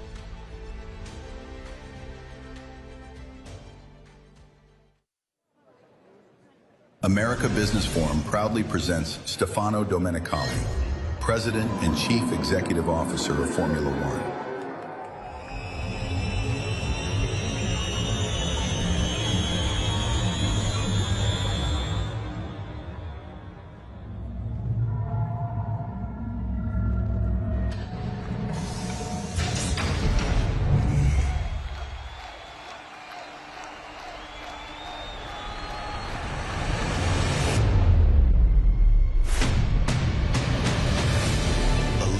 Drive has fueled the fastest sport on earth for decades. As a former team principal at Ferrari and CEO of Lamborghini, now president and CEO of Formula One, he turns speed into strategy and passion into performance. A visionary of motion, a leader of acceleration. America Business Forum presents Stefano Domenicali.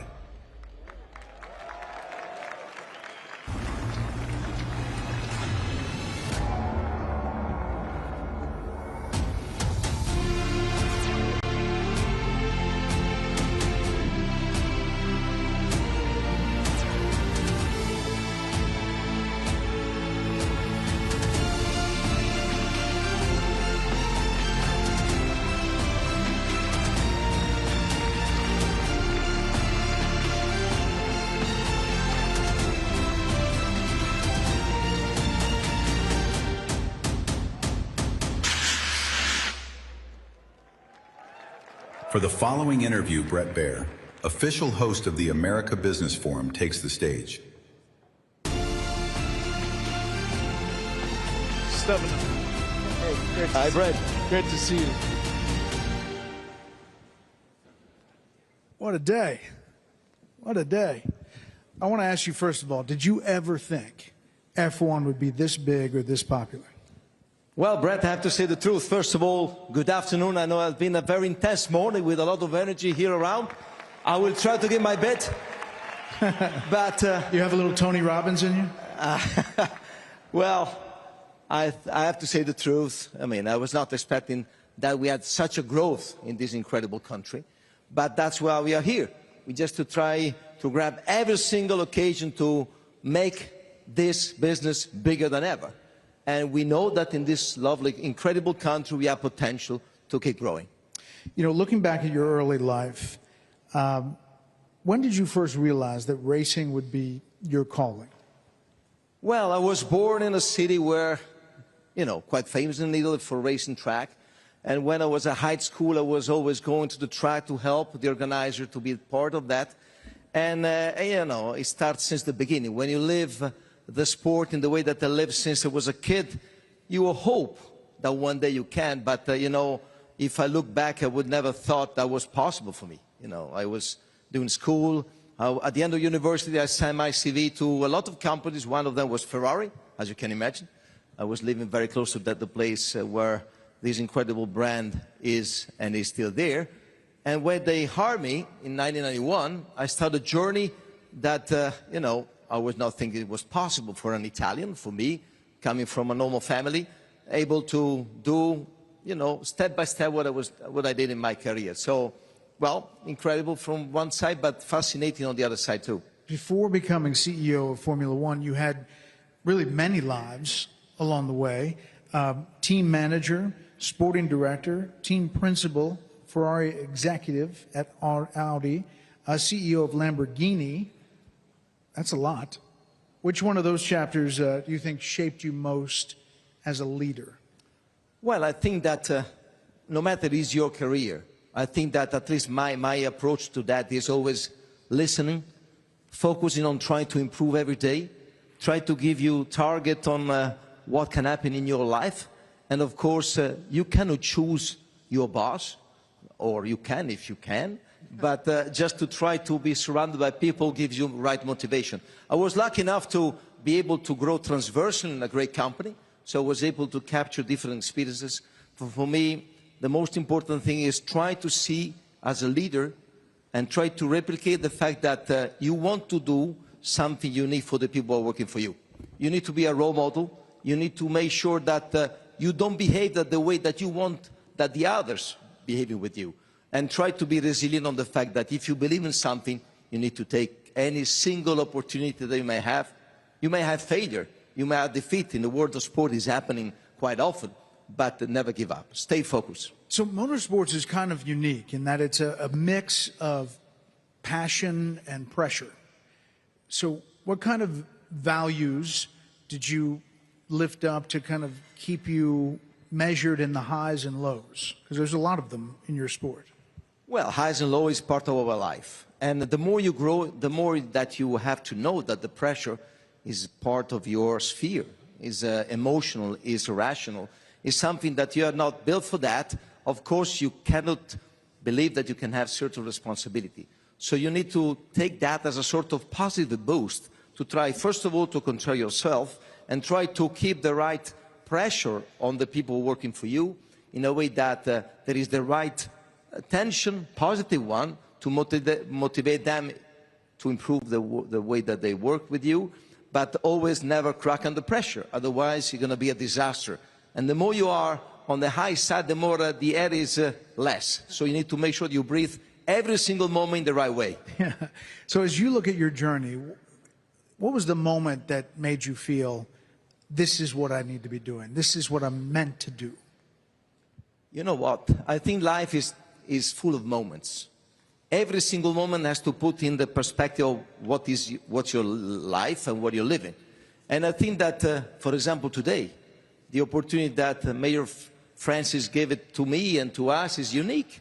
And I need to breathe because, you know, thinking that I represent an incredible sport and a human being representing, you know, people behind me that has a trust in me, a great world behind that is another moment where, you know, I go back home. Tonight I have to go to Brazil for the race thinking, you know, mission accomplished today, looking forward to the next one tomorrow. You've led some of the most competitive people in the world. I mean, a lot of very competitive people. So what have they taught you about how they handle pressure, how they handle failure, or even maybe what they taught you about ego? Well, ego is an approach in our world that is quite common. But that's part of the game. You know, the more you are in the high peak of sport, the more egos has to be managed. And my job is to be like a sort of director behind the scene, try to manage everything. The ego is good if it's performing the right way. We need to have, jewel. We need to have people that are the face of a sport. We need to create, or we need to have certain drama that is getting the right attention. But what you learn in a high-performance world is that the difference is here. It's the way that you approach the things. It's not on the basic things that when you are there, you need to give them for granted. It's really how to perform, how you're able, first of all, to give to yourself targets every day. I mean, I'm very basic on that. I try to be, as a reference, how many decisions I take every day. How many decisions I've taken today. Because I'm in a position where I cannot sleep. I cannot sit in a sort of comfort zone. But that's, if you take it the right way, is the way to look and to motivate the people under you to be even more protagonists. And today, I use that word because we need people that feel to be protagonists on what they're doing. At all level, at all level. We are such an incredible business now that everyone counts, everyone making the difference. So that's what I'm trying to make sure that everyone understands this. This is a matter of being unique in everything that you're doing. I always loved looking at the cars, but I was never really into the races until my two sons got into the Netflix show, Drive to Survive. And then we went to the F1 movie and with Brad Pitt.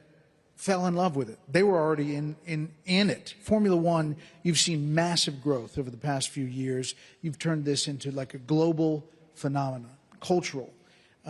From that Netflix to Las Vegas to engineering and emotion. And I think we have a video to watch here. For decades, Formula One was a world. So as the sands of time run down to the end of this magnificent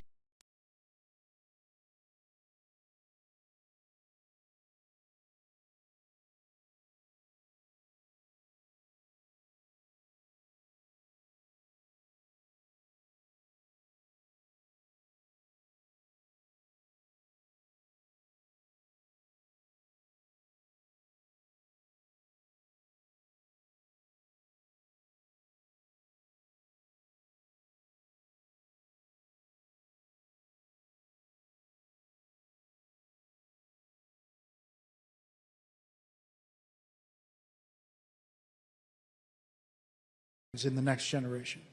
Yeah, I think that is crucial. I mean, today, to be relevant and current for what you're proposing is crucial. We are now in a moment where, being a global sport, worldwide sport, we have the privilege from one side to be cutting all the different community, from the, I would say with all respect, the pure fans to the high businessman that wants to be in the place to be that is Formula One today.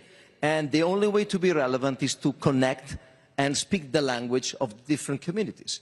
That's why, we did all these projects that at the beginning have been perceived to be non-conventional. But that's the only way to get into new community, new sort of fans. That's why we did deals with Lego, with Disney, with the fact that we want to connect with the younger generation. We need to talk with their language. We need to talk with their way of talking and communicating. Otherwise, we'll be out. We were a world, our sport were very strong on linear TV. And if you didn't move from there to the fact that every country has a different way to connect on talking about us, wouldn't be so successful. So listening, watching, being humble and trying to be progressive in all the way that you can do it at all levels. Of course, we keep the sport at the center. We are racing sport. Technology is very, very relevant. But if we are not able to convey the fact that today we are not competing against the other biggest sport, we are competing against other form of entertainment. That's a fact. That's why we need to be relevant once again in all the community that we are trying to connect. So you've expanded to new markets, the US, the Middle East, Asia.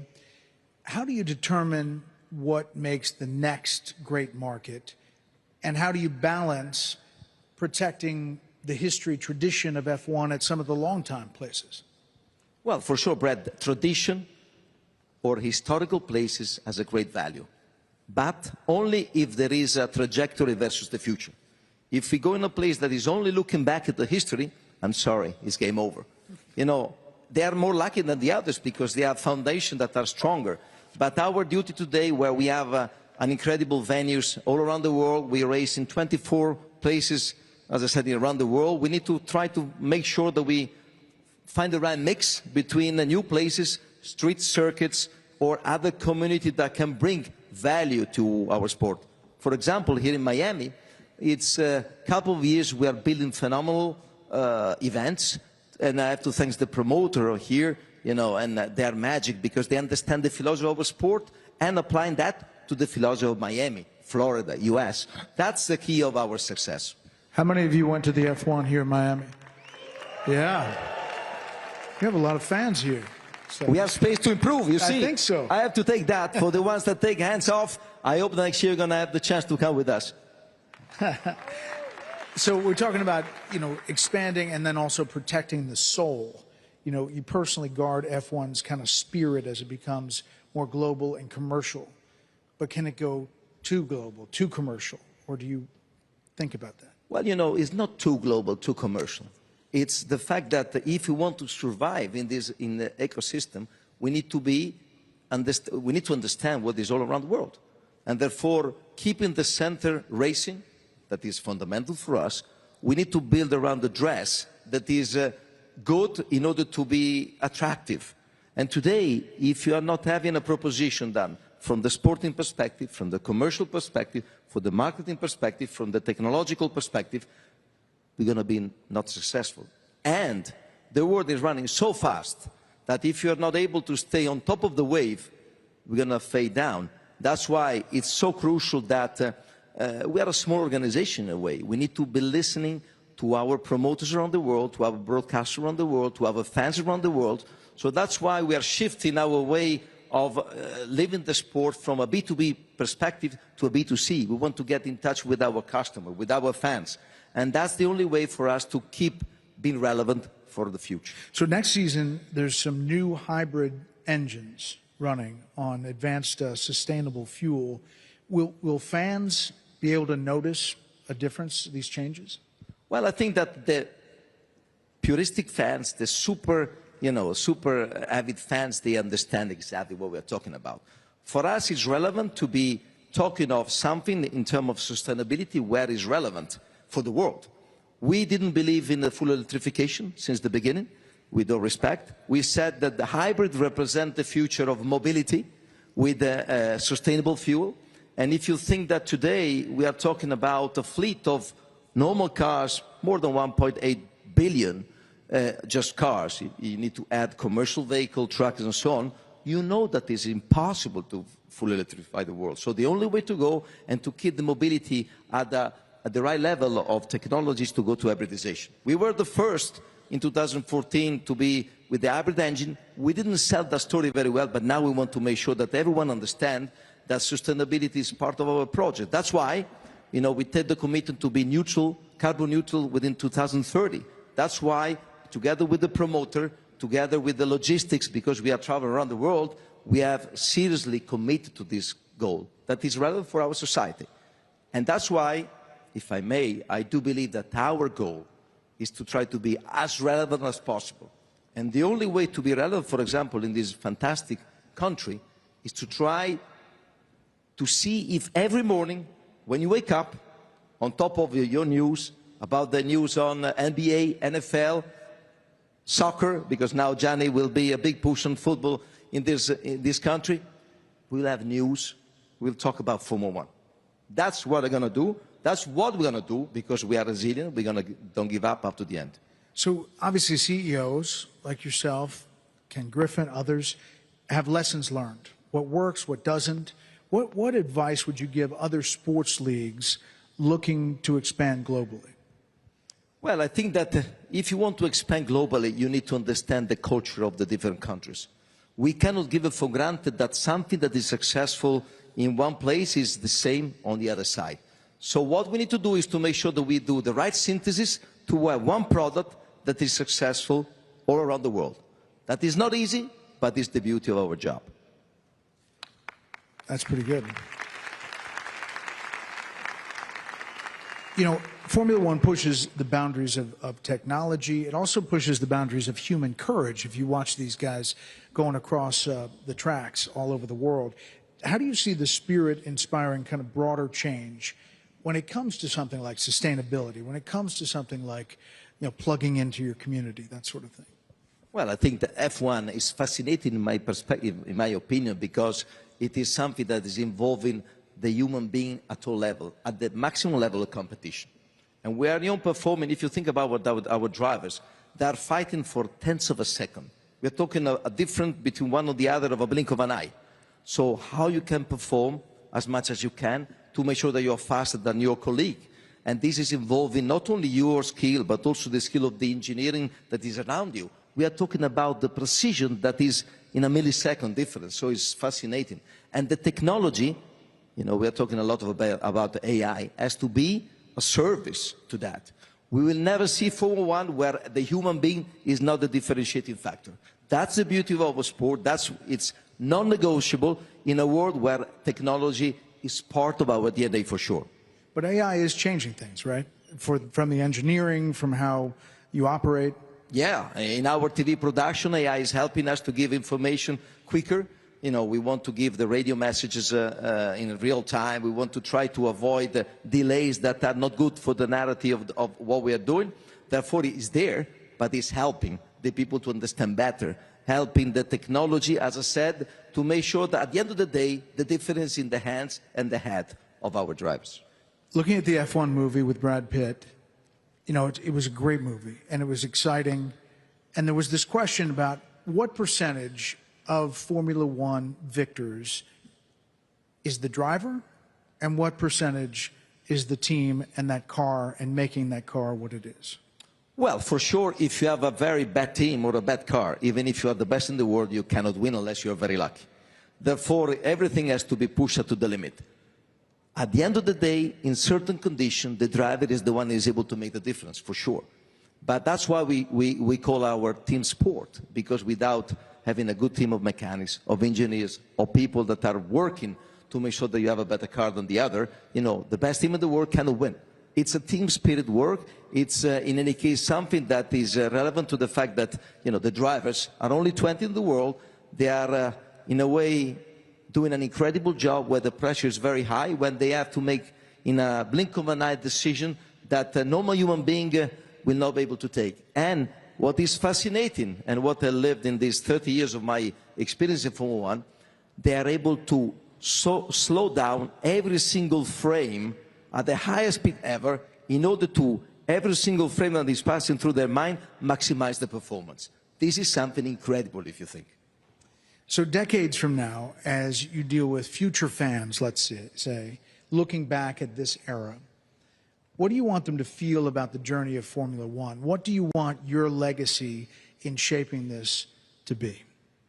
Well, I don't want to say it's ours. It's a part of all the stakeholders, the teams, our team, because it's such an incredible privilege to be leading this sport. But it's a teamwork. I think that for me, the relevant things to say is that we are shaping the sport that is adapting on the evolution of the world, keeping, the DNA of racing at the center, but not sleeping in the old good days, but always looking every day ahead. What are you most looking forward to, most excited about this new season? Well, first of all, we have still 4 races to go with a lot of action. The first 3 drivers are very, very close, so there will be a lot of incredible fight on the track. In Brazil, next Sunday, the weather shouldn't be so good, so it will be another element of uncertainty. And so, first of all, we're going to have another end of the season that will be hopefully fantastic from the sporting perspective. And next year, with the new regulation, there will be a reset. We have new teams coming in. We have US bringing up, Cadillac, Ford coming in, Audi, Honda. So I go back to what I said before. The more we are able to bring elements of being progressive in our proposition, the more we're going to be successful in the future. Stefano, thank you so much. Thank you, Brett. Thanks to you all. Grazie. Un saluto a tutti. Ciao.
turned the world's game into a global movement, uniting nations, players, and fans under one passion.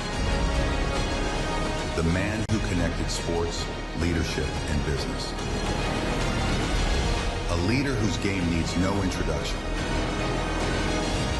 America Business Forum presents Gianni Infantino.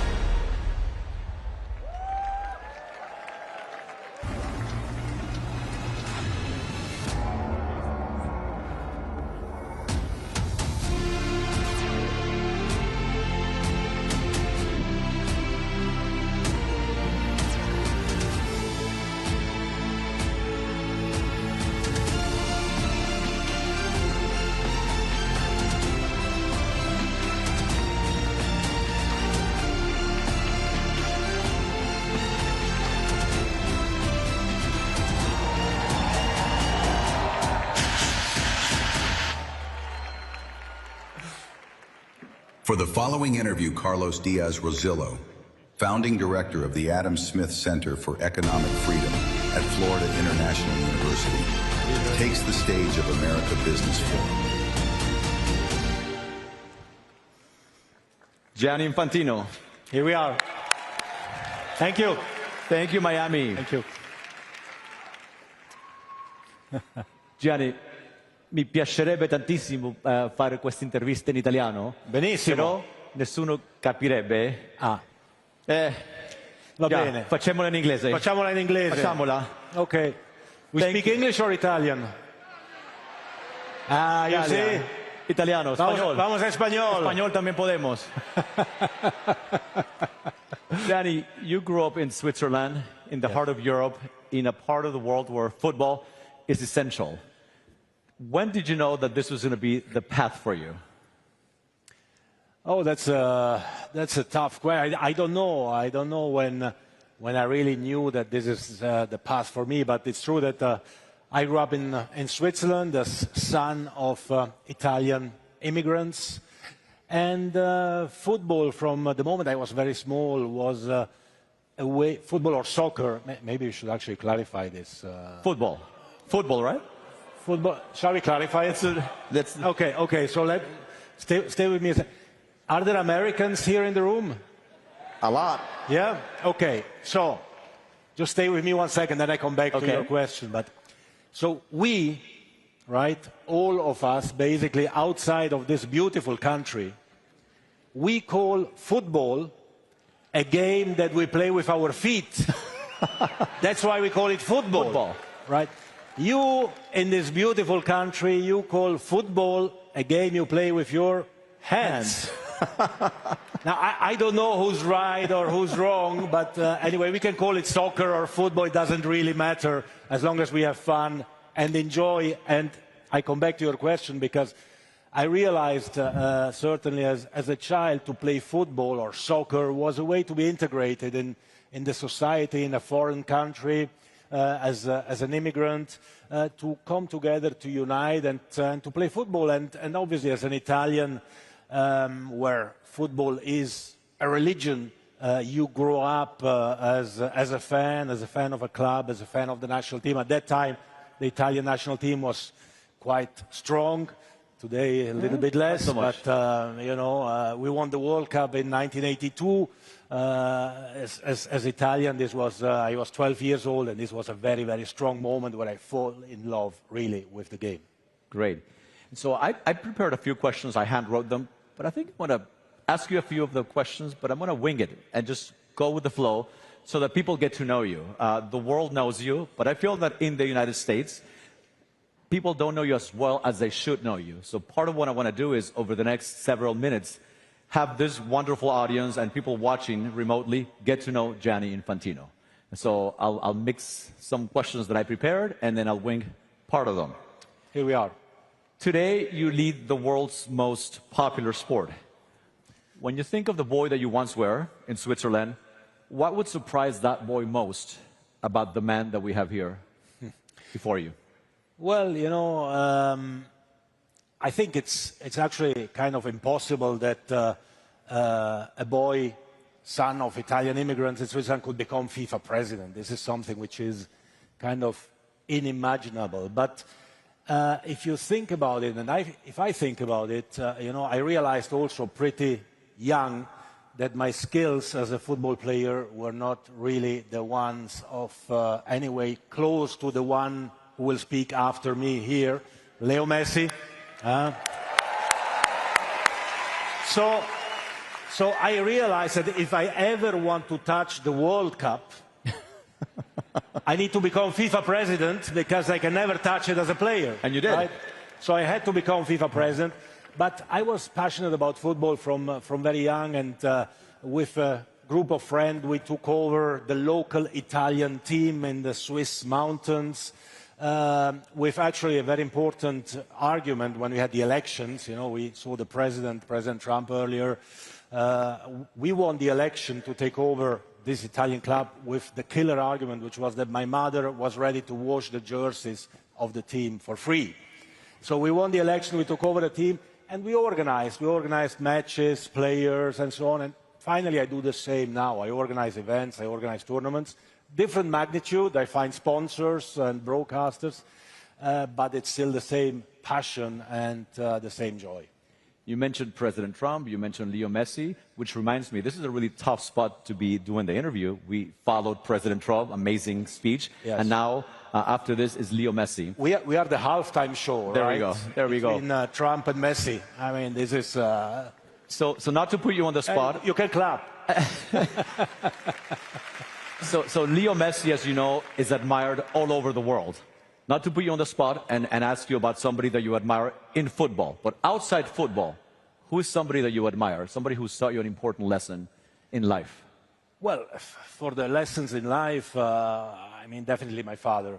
My father, and my mother, my parents, who taught me, you know, everything about having, of course, to work hard, to work in an honest way, to have dignity always in what we do, to respect the others, but also to always remember to, you know, to be happy with what you have and in what you do. And finally, that's what football is about. It's about happiness and joy, isn't it? And I mentioned Messi and also President Trump.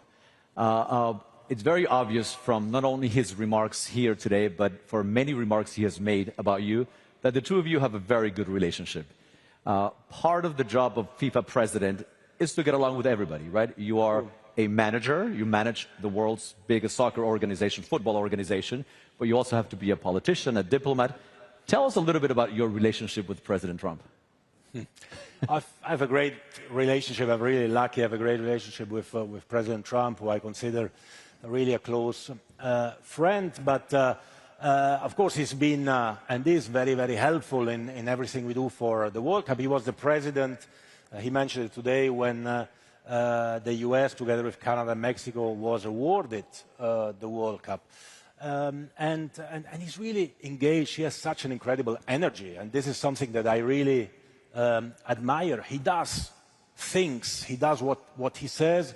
He says what he thinks. He says actually what many people think as well, but maybe don't dare to say, and that's why he's so successful. That's right.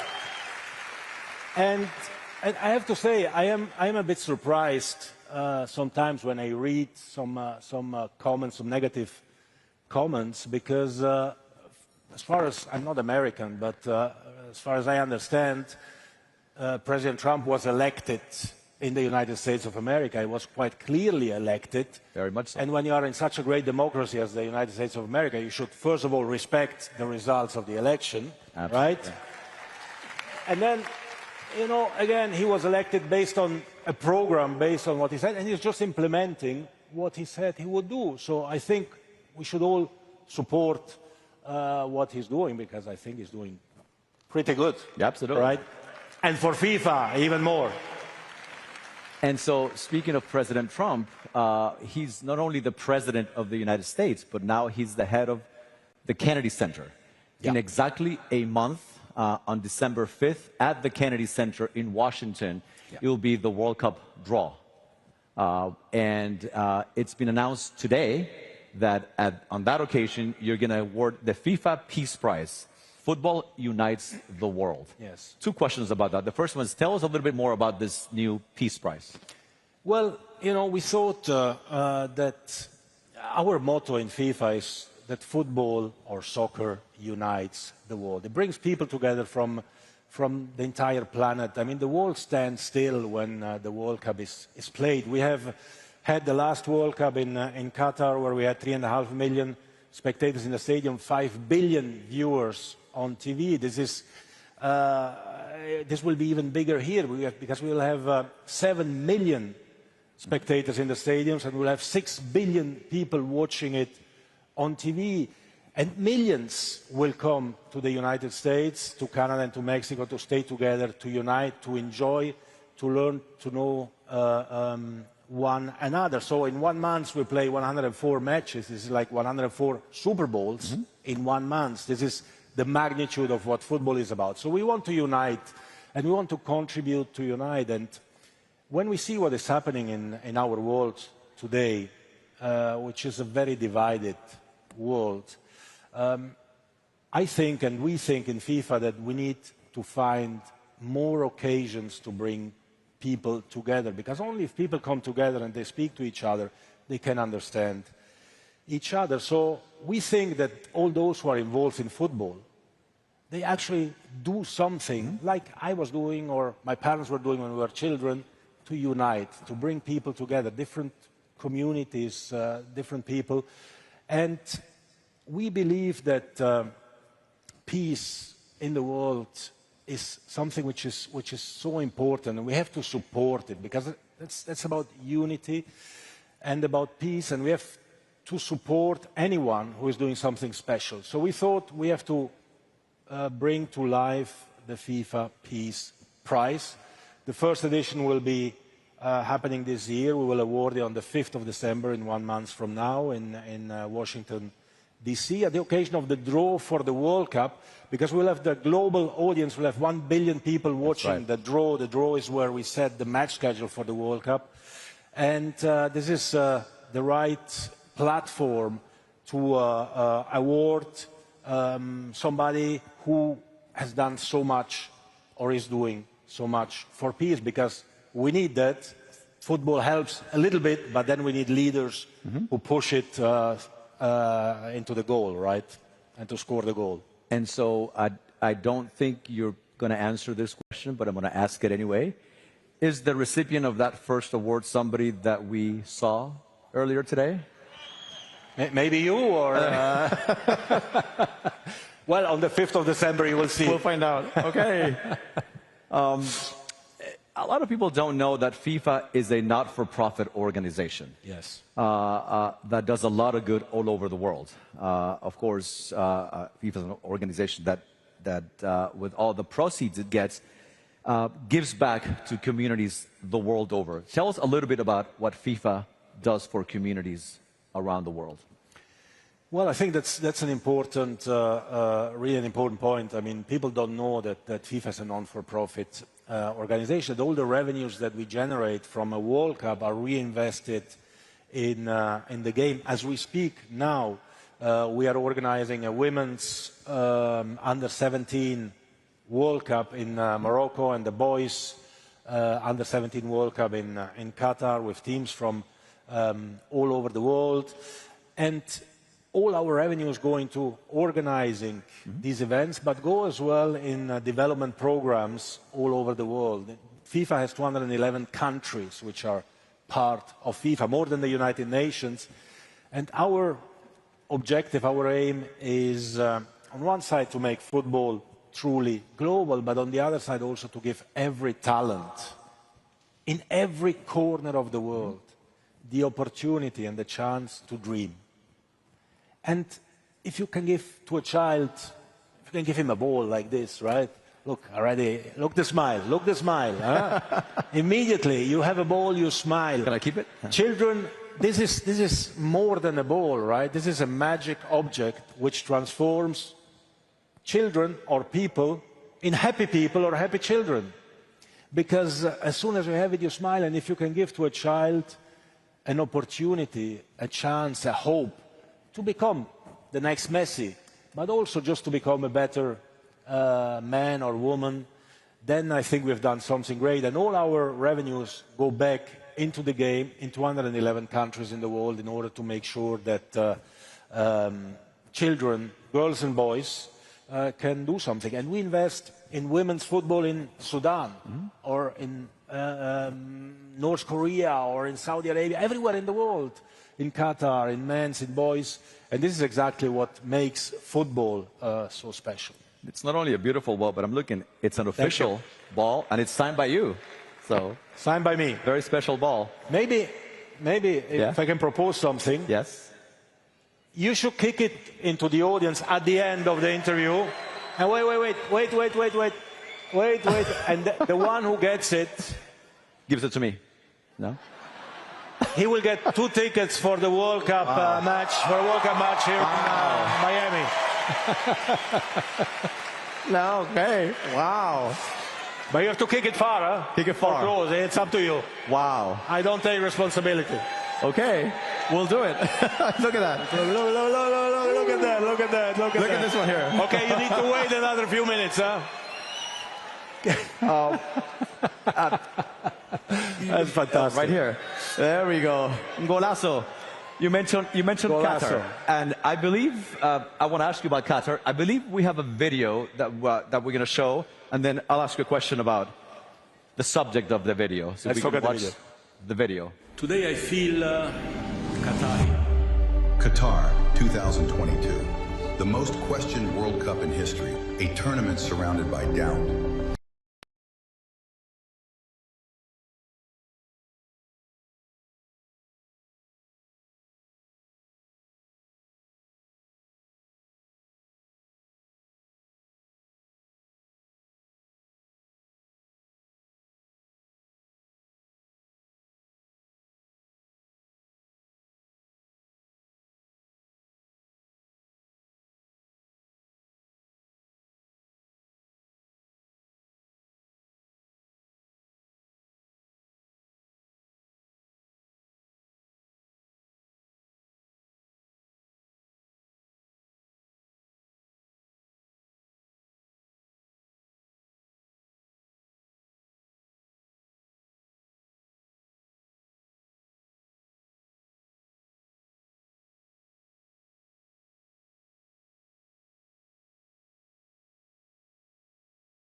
to connect. And I have to say as well, I'm lucky enough that I'm in charge of a sport which is like the best sport in the world, but also which connects immediately people, right? You have immediately something to, thank you, something to speak about. You just go somewhere, you mention any name of, I don't know, Maradona or Pelé or Messi or Ronaldo, whatever, and then you immediately discuss, you immediately speak, you immediately engage, or you take a ball and you kick it, and immediately people smile and are happy. So I'm lucky, and I try to cherish this luck in the best possible way.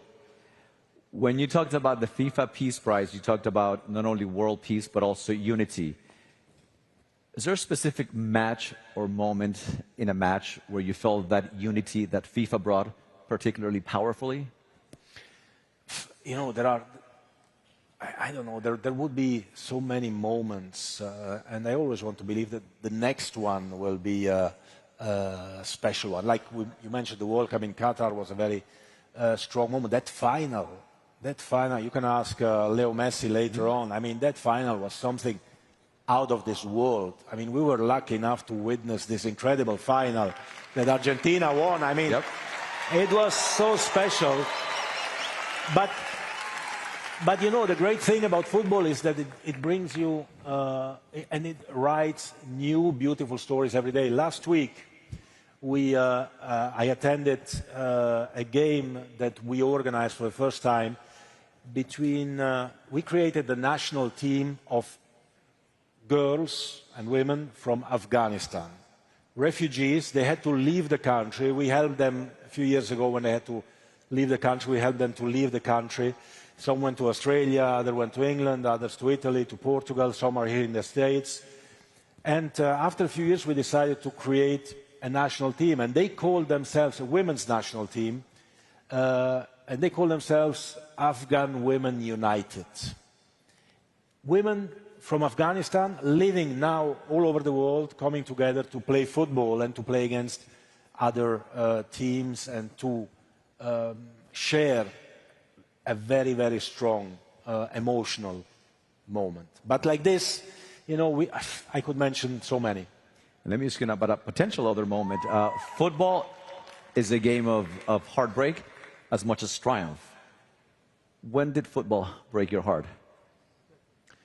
Has it broken your heart? Let me ask. Well, yeah, no, of course. I mean, my beautiful wife is there, but my first love was football, so...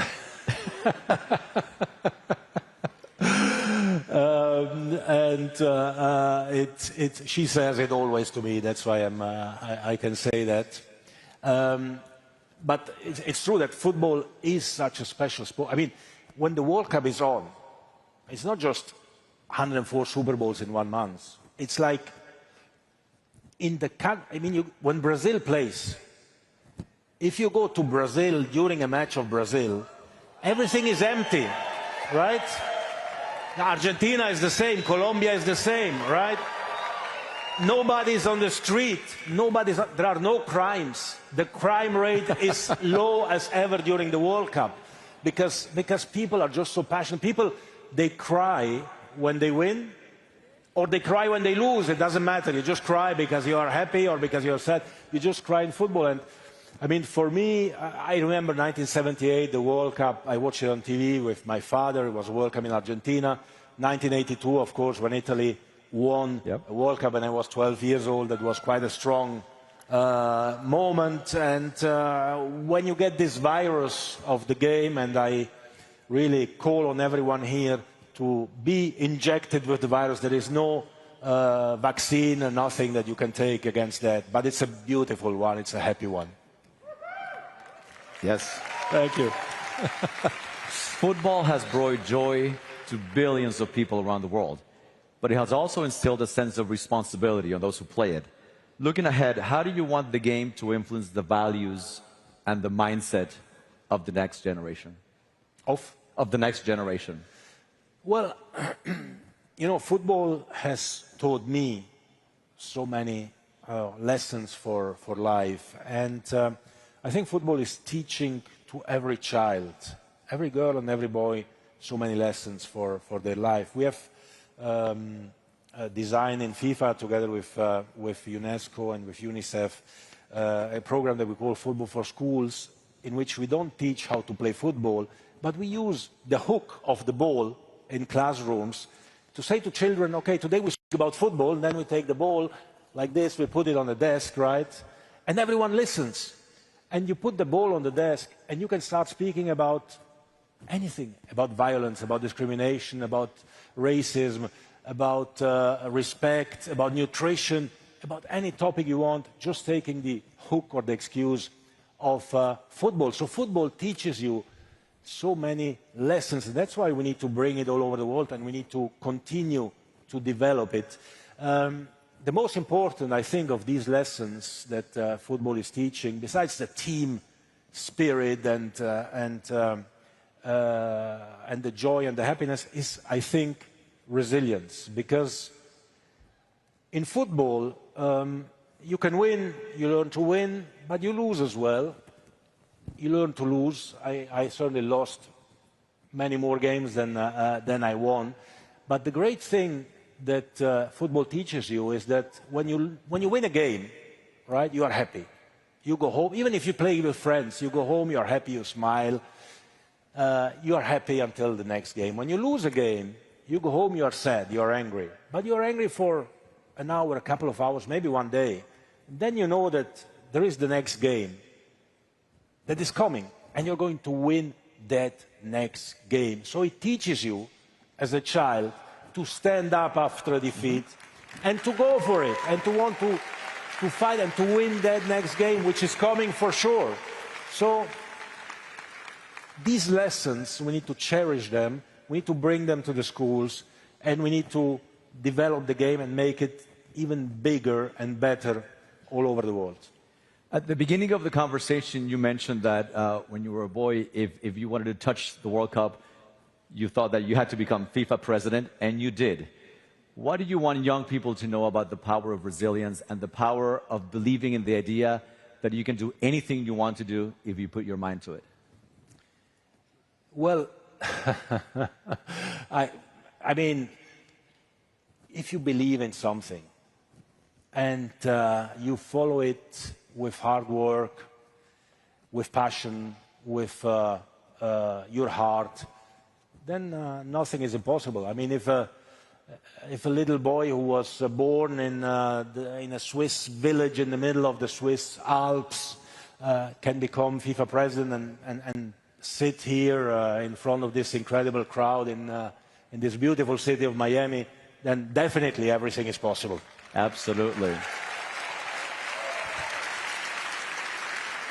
They won the ball. In just a few months, your presidency at the head of FIFA will turn 10.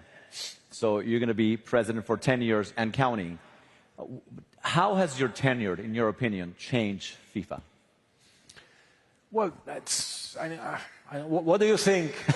How has it changed FIFA? Thumbs up?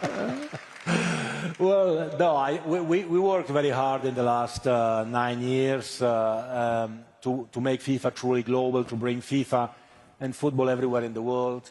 As I mentioned, when I was elected FIFA president, it was probably the darkest hour of FIFA.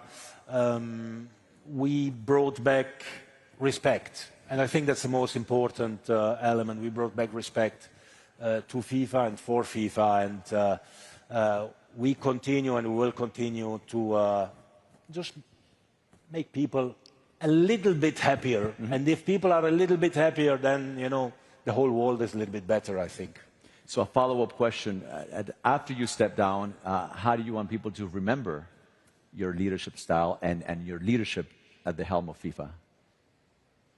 I will think about that when I step down. I will let you know. In many, many years from now. I come back and then I let you know.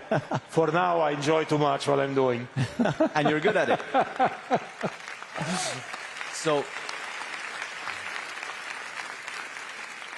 most World Cups take place in one country. We've had some that have taken place in 2 countries. The next one will take place in 3 countries. In Mexico, in Canada, and right here in the United States. Of course, in Miami.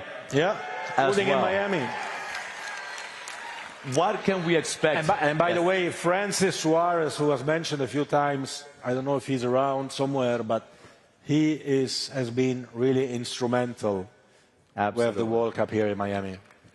Need to say that. So what can we expect about this new edition of the World Cup right here in North America? Well, I really don't know if Americans realize what is going to happen. Mexicans, they get it probably a bit more because they know more about football. Canadians are even more north. So, but what will happen in this country is something incredible. I mean, let me say one more thing first, because after you're going to conclude, I guess, since we are in a business forum here, so there are business people here as well. I need to say one thing about business as well. Otherwise, they think I'm just, kind of having fun as a president. But I need to. The business has to also work. So, the football GDP, global football GDP, is around $300 billion a year. Out of these 300 billion, 70% is generated in Europe, but mainly from outside of Europe. In the US, it's around 10 billion. If the US would be doing, and this is an advice to all business people in this room to invest in FIFA and in football, if the US would be doing one-third of what European countries do, you would speak about 110 billion, instead of 10, 110 billion GDP in the US. Wow. So, this to say that there is such a big potential, and I think that those Americans, why I say this, because I think that those Americans who didn't or don't realize what is happening next year, they will realize it, because this country and Canada and Mexico will be, flipped upside down, back up, back down. You will have a horde of barbarians, but happy barbarians, invading the country, with the result that soccer or football will conquer America. This is a country that's never been conquered. For the first time, we will conquer America. I announce it here officially. There we go. And that's a very good point, because it's not just the ticket sales. It's the incredible injection into the economies of every one of the cities that will be hosting games, like Miami, from tourism, from hotels, from restaurants, from ticket sales, from souvenirs. So it's an incredible engine of economic growth that FIFA will bring to these three countries. Yes, it is an incredible economic impact of, only the World Cup has an economic impact of around 40 billion, 200,000 jobs, which will be created, 5-6 million people coming here to watch the games, but also, to enjoy their holidays in Miami Beach or anywhere else in beautiful Florida. So it moves so much, and not just that, because the entire world will be focused on North America, on Canada, Mexico, and the United States next year. I was mentioning the figure of 6 billion. 6 billion people will be watching the World Cup. I mean, the Super Bowl is watched by 120 million people, 130 million. We have 6 billion people watching the World Cup. This means that the eyes of the world will be focused right here on Miami and the rest of North America. Absolutely. I have a couple more questions, and the next one is about education. He has to go. We can say he has to go on asking questions, because I think we need to gain some time for. So Leo Messi is on his way. We have the warm-up act for Leo Messi to come. So get ready for Leo, huh? So in American politics, we'll say we're filibustering. We're trying to extend this. No, this is a pleasure and an honor for me. Let me ask you about education. So I run a center at a university, Florida International University, which now is the 5th biggest university in the country. Fifth biggest. Wow. Let me ask you about the role of education. I believe that, sports and education go hand in hand. Tell us a little bit about, in your view, the role of education and how important it is to not only take care, of course, of your body, to have athletes that are good at what they do. You want your athletes to be the best in the world, but also the role of education. Well, education is future. in FIFA a few years ago, we created a FIFA Foundation. And when you have a foundation, you receive a lot of requests. And every request is, worth help and helping, right? But you cannot do everything, of course. So we were thinking, what should we focus? There are so many good causes around the world, and we decided that we should focus on education. Because education is future, education is hope, education is opportunity. And if our children are well educated, and part of the education is also, maybe it sounds stupid, but it's also football and participating in the World Cup and getting to know each other. So if our children are well educated, then they will find solutions to all the problems that affect our world. Not just we're speaking about peace or war, but any other problem. So we have to invest and believe very much in education. That's why we designed as well this program, Football for Schools, which is for children from 5 to 15 years of age. Again, not to learn how to play football, but to be educated a little bit with or thanks to the help of football. But we need to bring back the right values of our world. I mean, you were speaking earlier about the FIFA Peace Prize. I was surprised recently that I've been in Sharm el-Sheikh, where the peace in the Middle East agreement was signed, and I was surprised that about war, everyone speaks the whole time.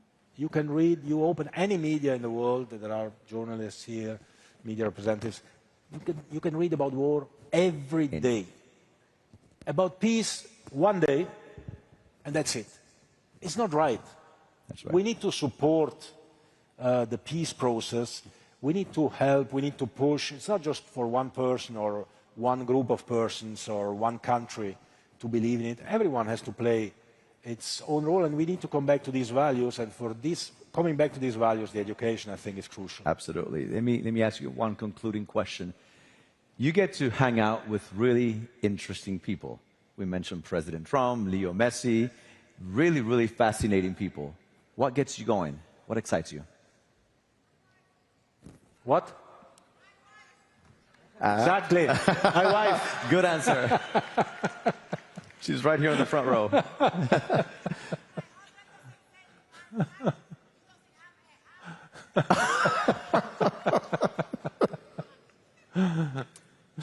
But besides FIFA, what keeps you going every day?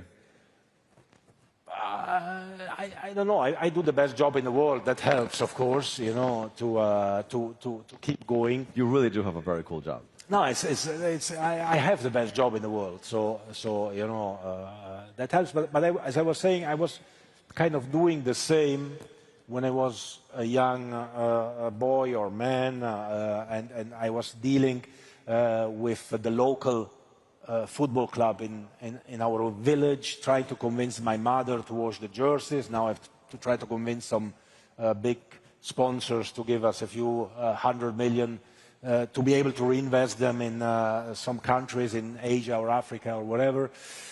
So, I travel the world. I've been in 180 countries. Wow. Still a few more to go. And very few. I can say, but everywhere you go, every smile of every child you can see who kicks a ball like that ball that you have there is giving you the energy to just do more. It's simple as that. That's great. Thank you.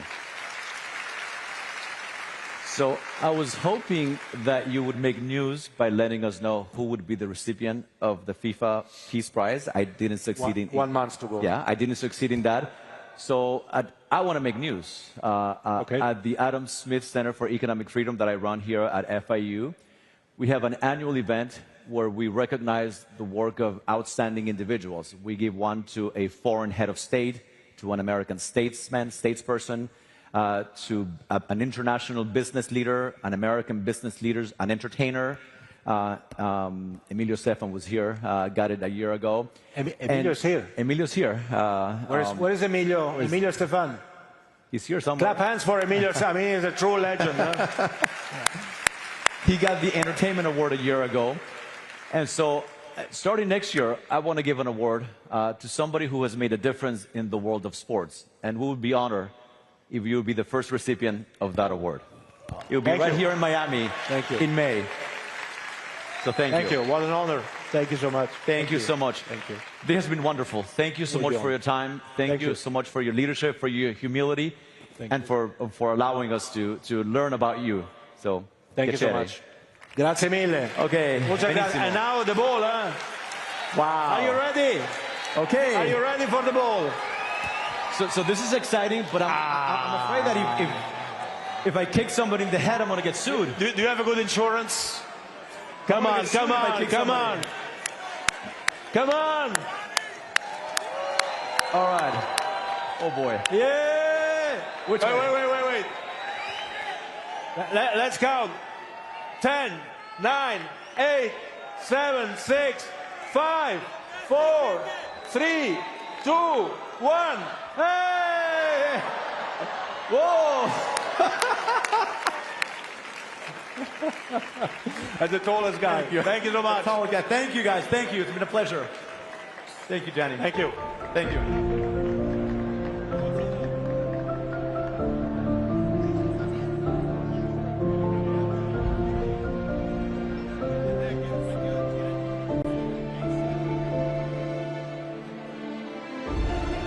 Pioneering investment inspires you to dig deeper and step up to the highest level. That's the PIF effect. Bienvenidos a Uruguay, un país que sorprende. Acá hay paisajes que te hacen decir, sorprende con mucho gusto. Con la calma.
For the following interview, Francis Suarez, mayor of the city of Miami, takes the stage of America Business Forum.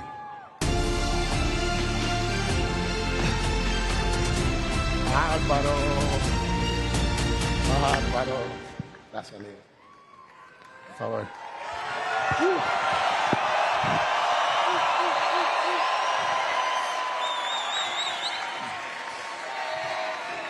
Messi, Messi, Messi, Messi.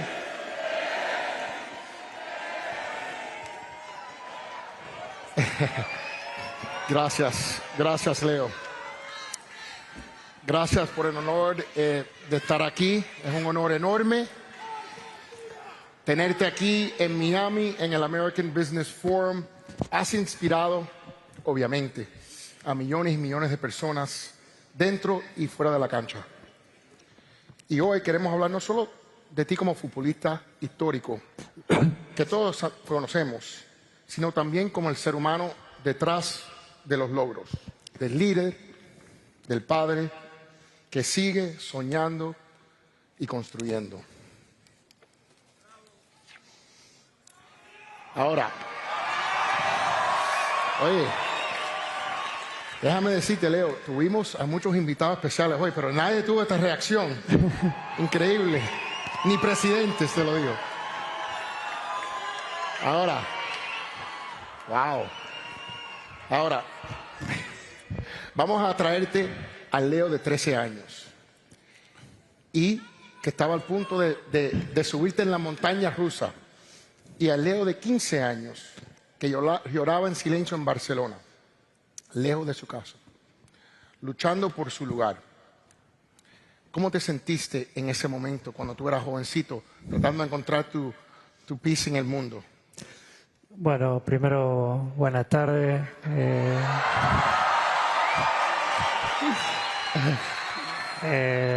Muchas gracias por el recibimiento, el cariño. Bueno, la verdad tuve dos ocasiones donde tuve que viajar solo a Barcelona, porque primero fui por 15 días, donde estuve conociendo el club, estuve entrenando y tuve 15 días con mi papá. Después volvimos y después regresamos toda la familia.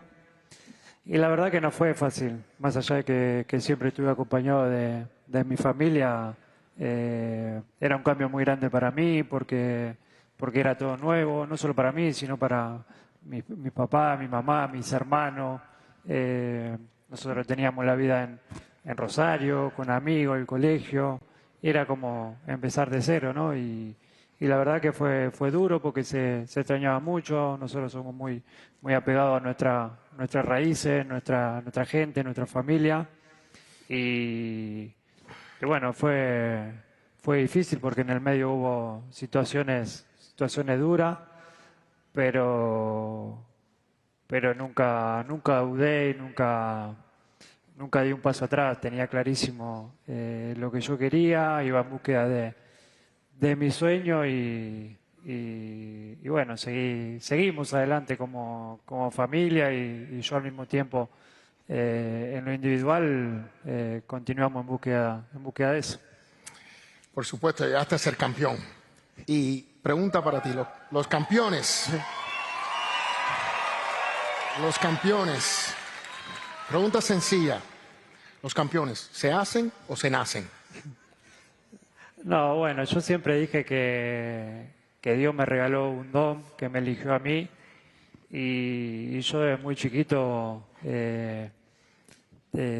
fui así, lo tuve, pero después en el camino hice mucho sacrificio, mucho esfuerzo para fortalecer todo ese don que tenía, porque hay mucha gente que tiene muchas condiciones, siempre hablando de fútbol, ¿no? De muchas condiciones, gente muy buena en toda parte del mundo, pero para ser profesional hay que hacer un sacrificio muy grande y yo siempre lo tuve como meta, hice todo lo posible para poder conseguirlo, pero como dije al principio, soy un agradecido a Dios porque Él me dio lo principal.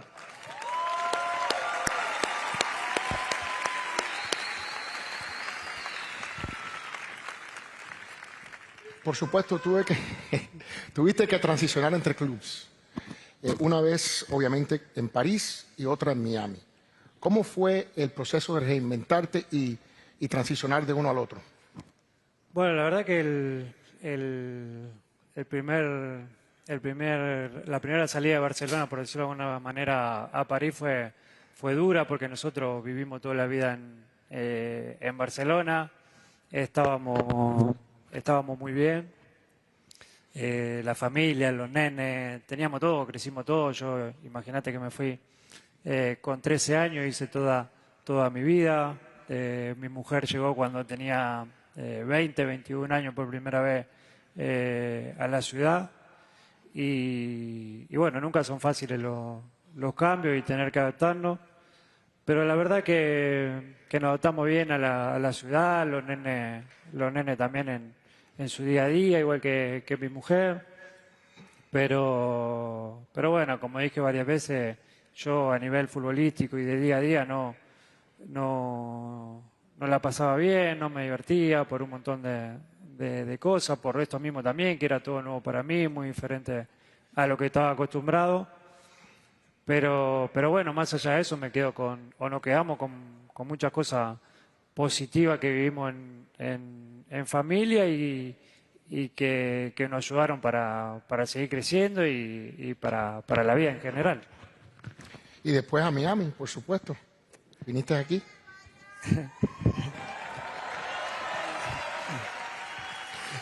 La verdad que ese cambio fue diferente porque fue una decisión en familia, la cual decidimos seguir mi carrera, seguir mi carrera profesional en Miami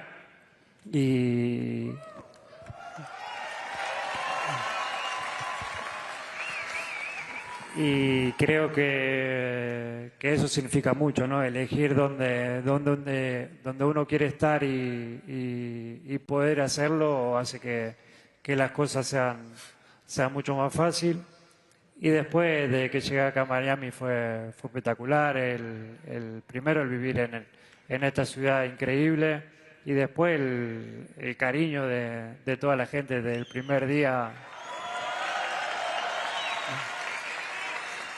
Del primer día fue impresionante y bueno, hoy es una muestra más, el recibimiento y con toda esta gente, así que muy agradecido.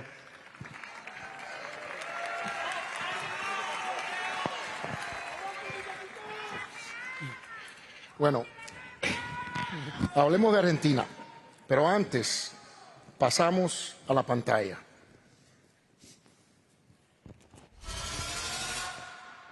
In 2016, the unthinkable happened. A missed penalty.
y del país, ¿no? Quedó demostrado cómo lo festejó el país, la necesidad y la gana que teníamos de que suceda, que vuelva a suceder después de tanto tiempo que había pasado.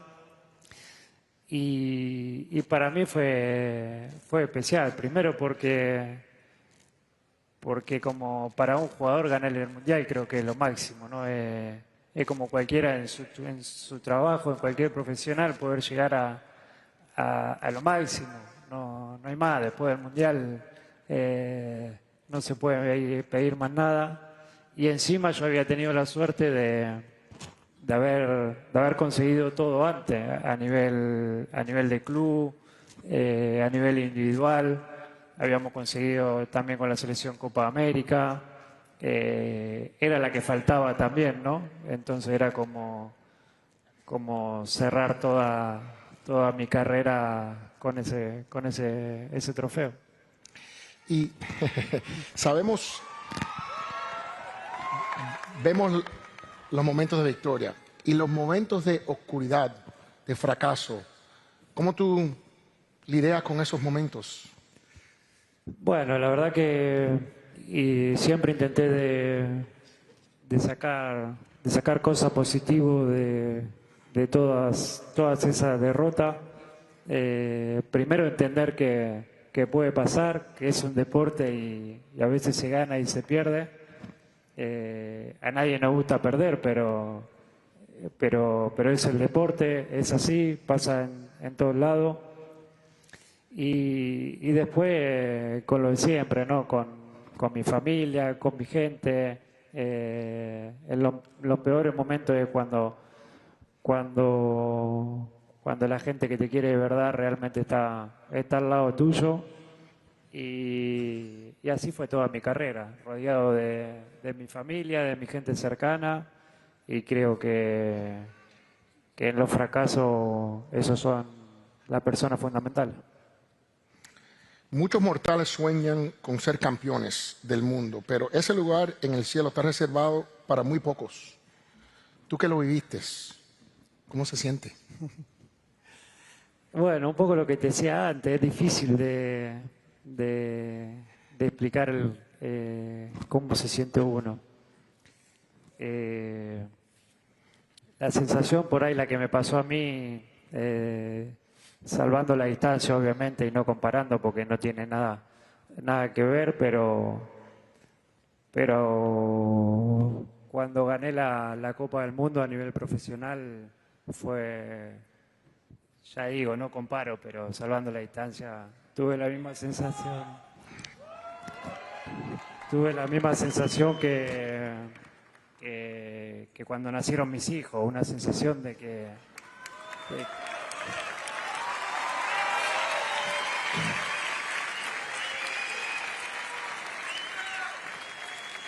una sensación que bueno, el que tuvo la suerte de vivirlo sabe lo que significa y que es difícil de explicar qué se siente en ese momento. Es tan especial y tan grande que todo lo que seguía queda corto y bueno, me pasó un poco eso. ¿Y te cambió la vida? ¿La vida sigue igual? ¿Cómo cambiaron las cosas después de eso? No, cambiar la vida no, porque siempre viví de la misma manera y después de eso continué con queriendo seguir ganar, queriendo seguir cosas y en el día a día normal, como lo hacía antes de ser campeón del mundo, pero... Todavía vas al supermercado. Pero sí que es verdad que la tranquilidad de haberlo conseguido todo a nivel profesional y en lo deportivo sí que me cambió mucho.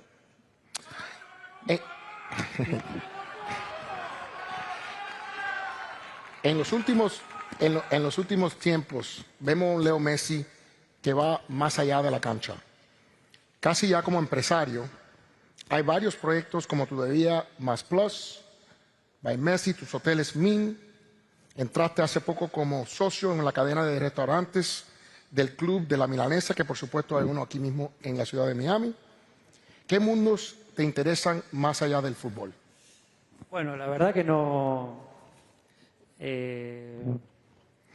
tuve una carrera deportiva muy larga, sigo teniendo, y siempre tuve gente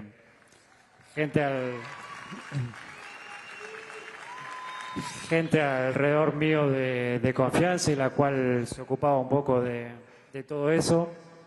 Pero también es verdad que en el último tiempo me llegó a interesarme mucho más por todo lo que se hacía, lo que se puede hacer.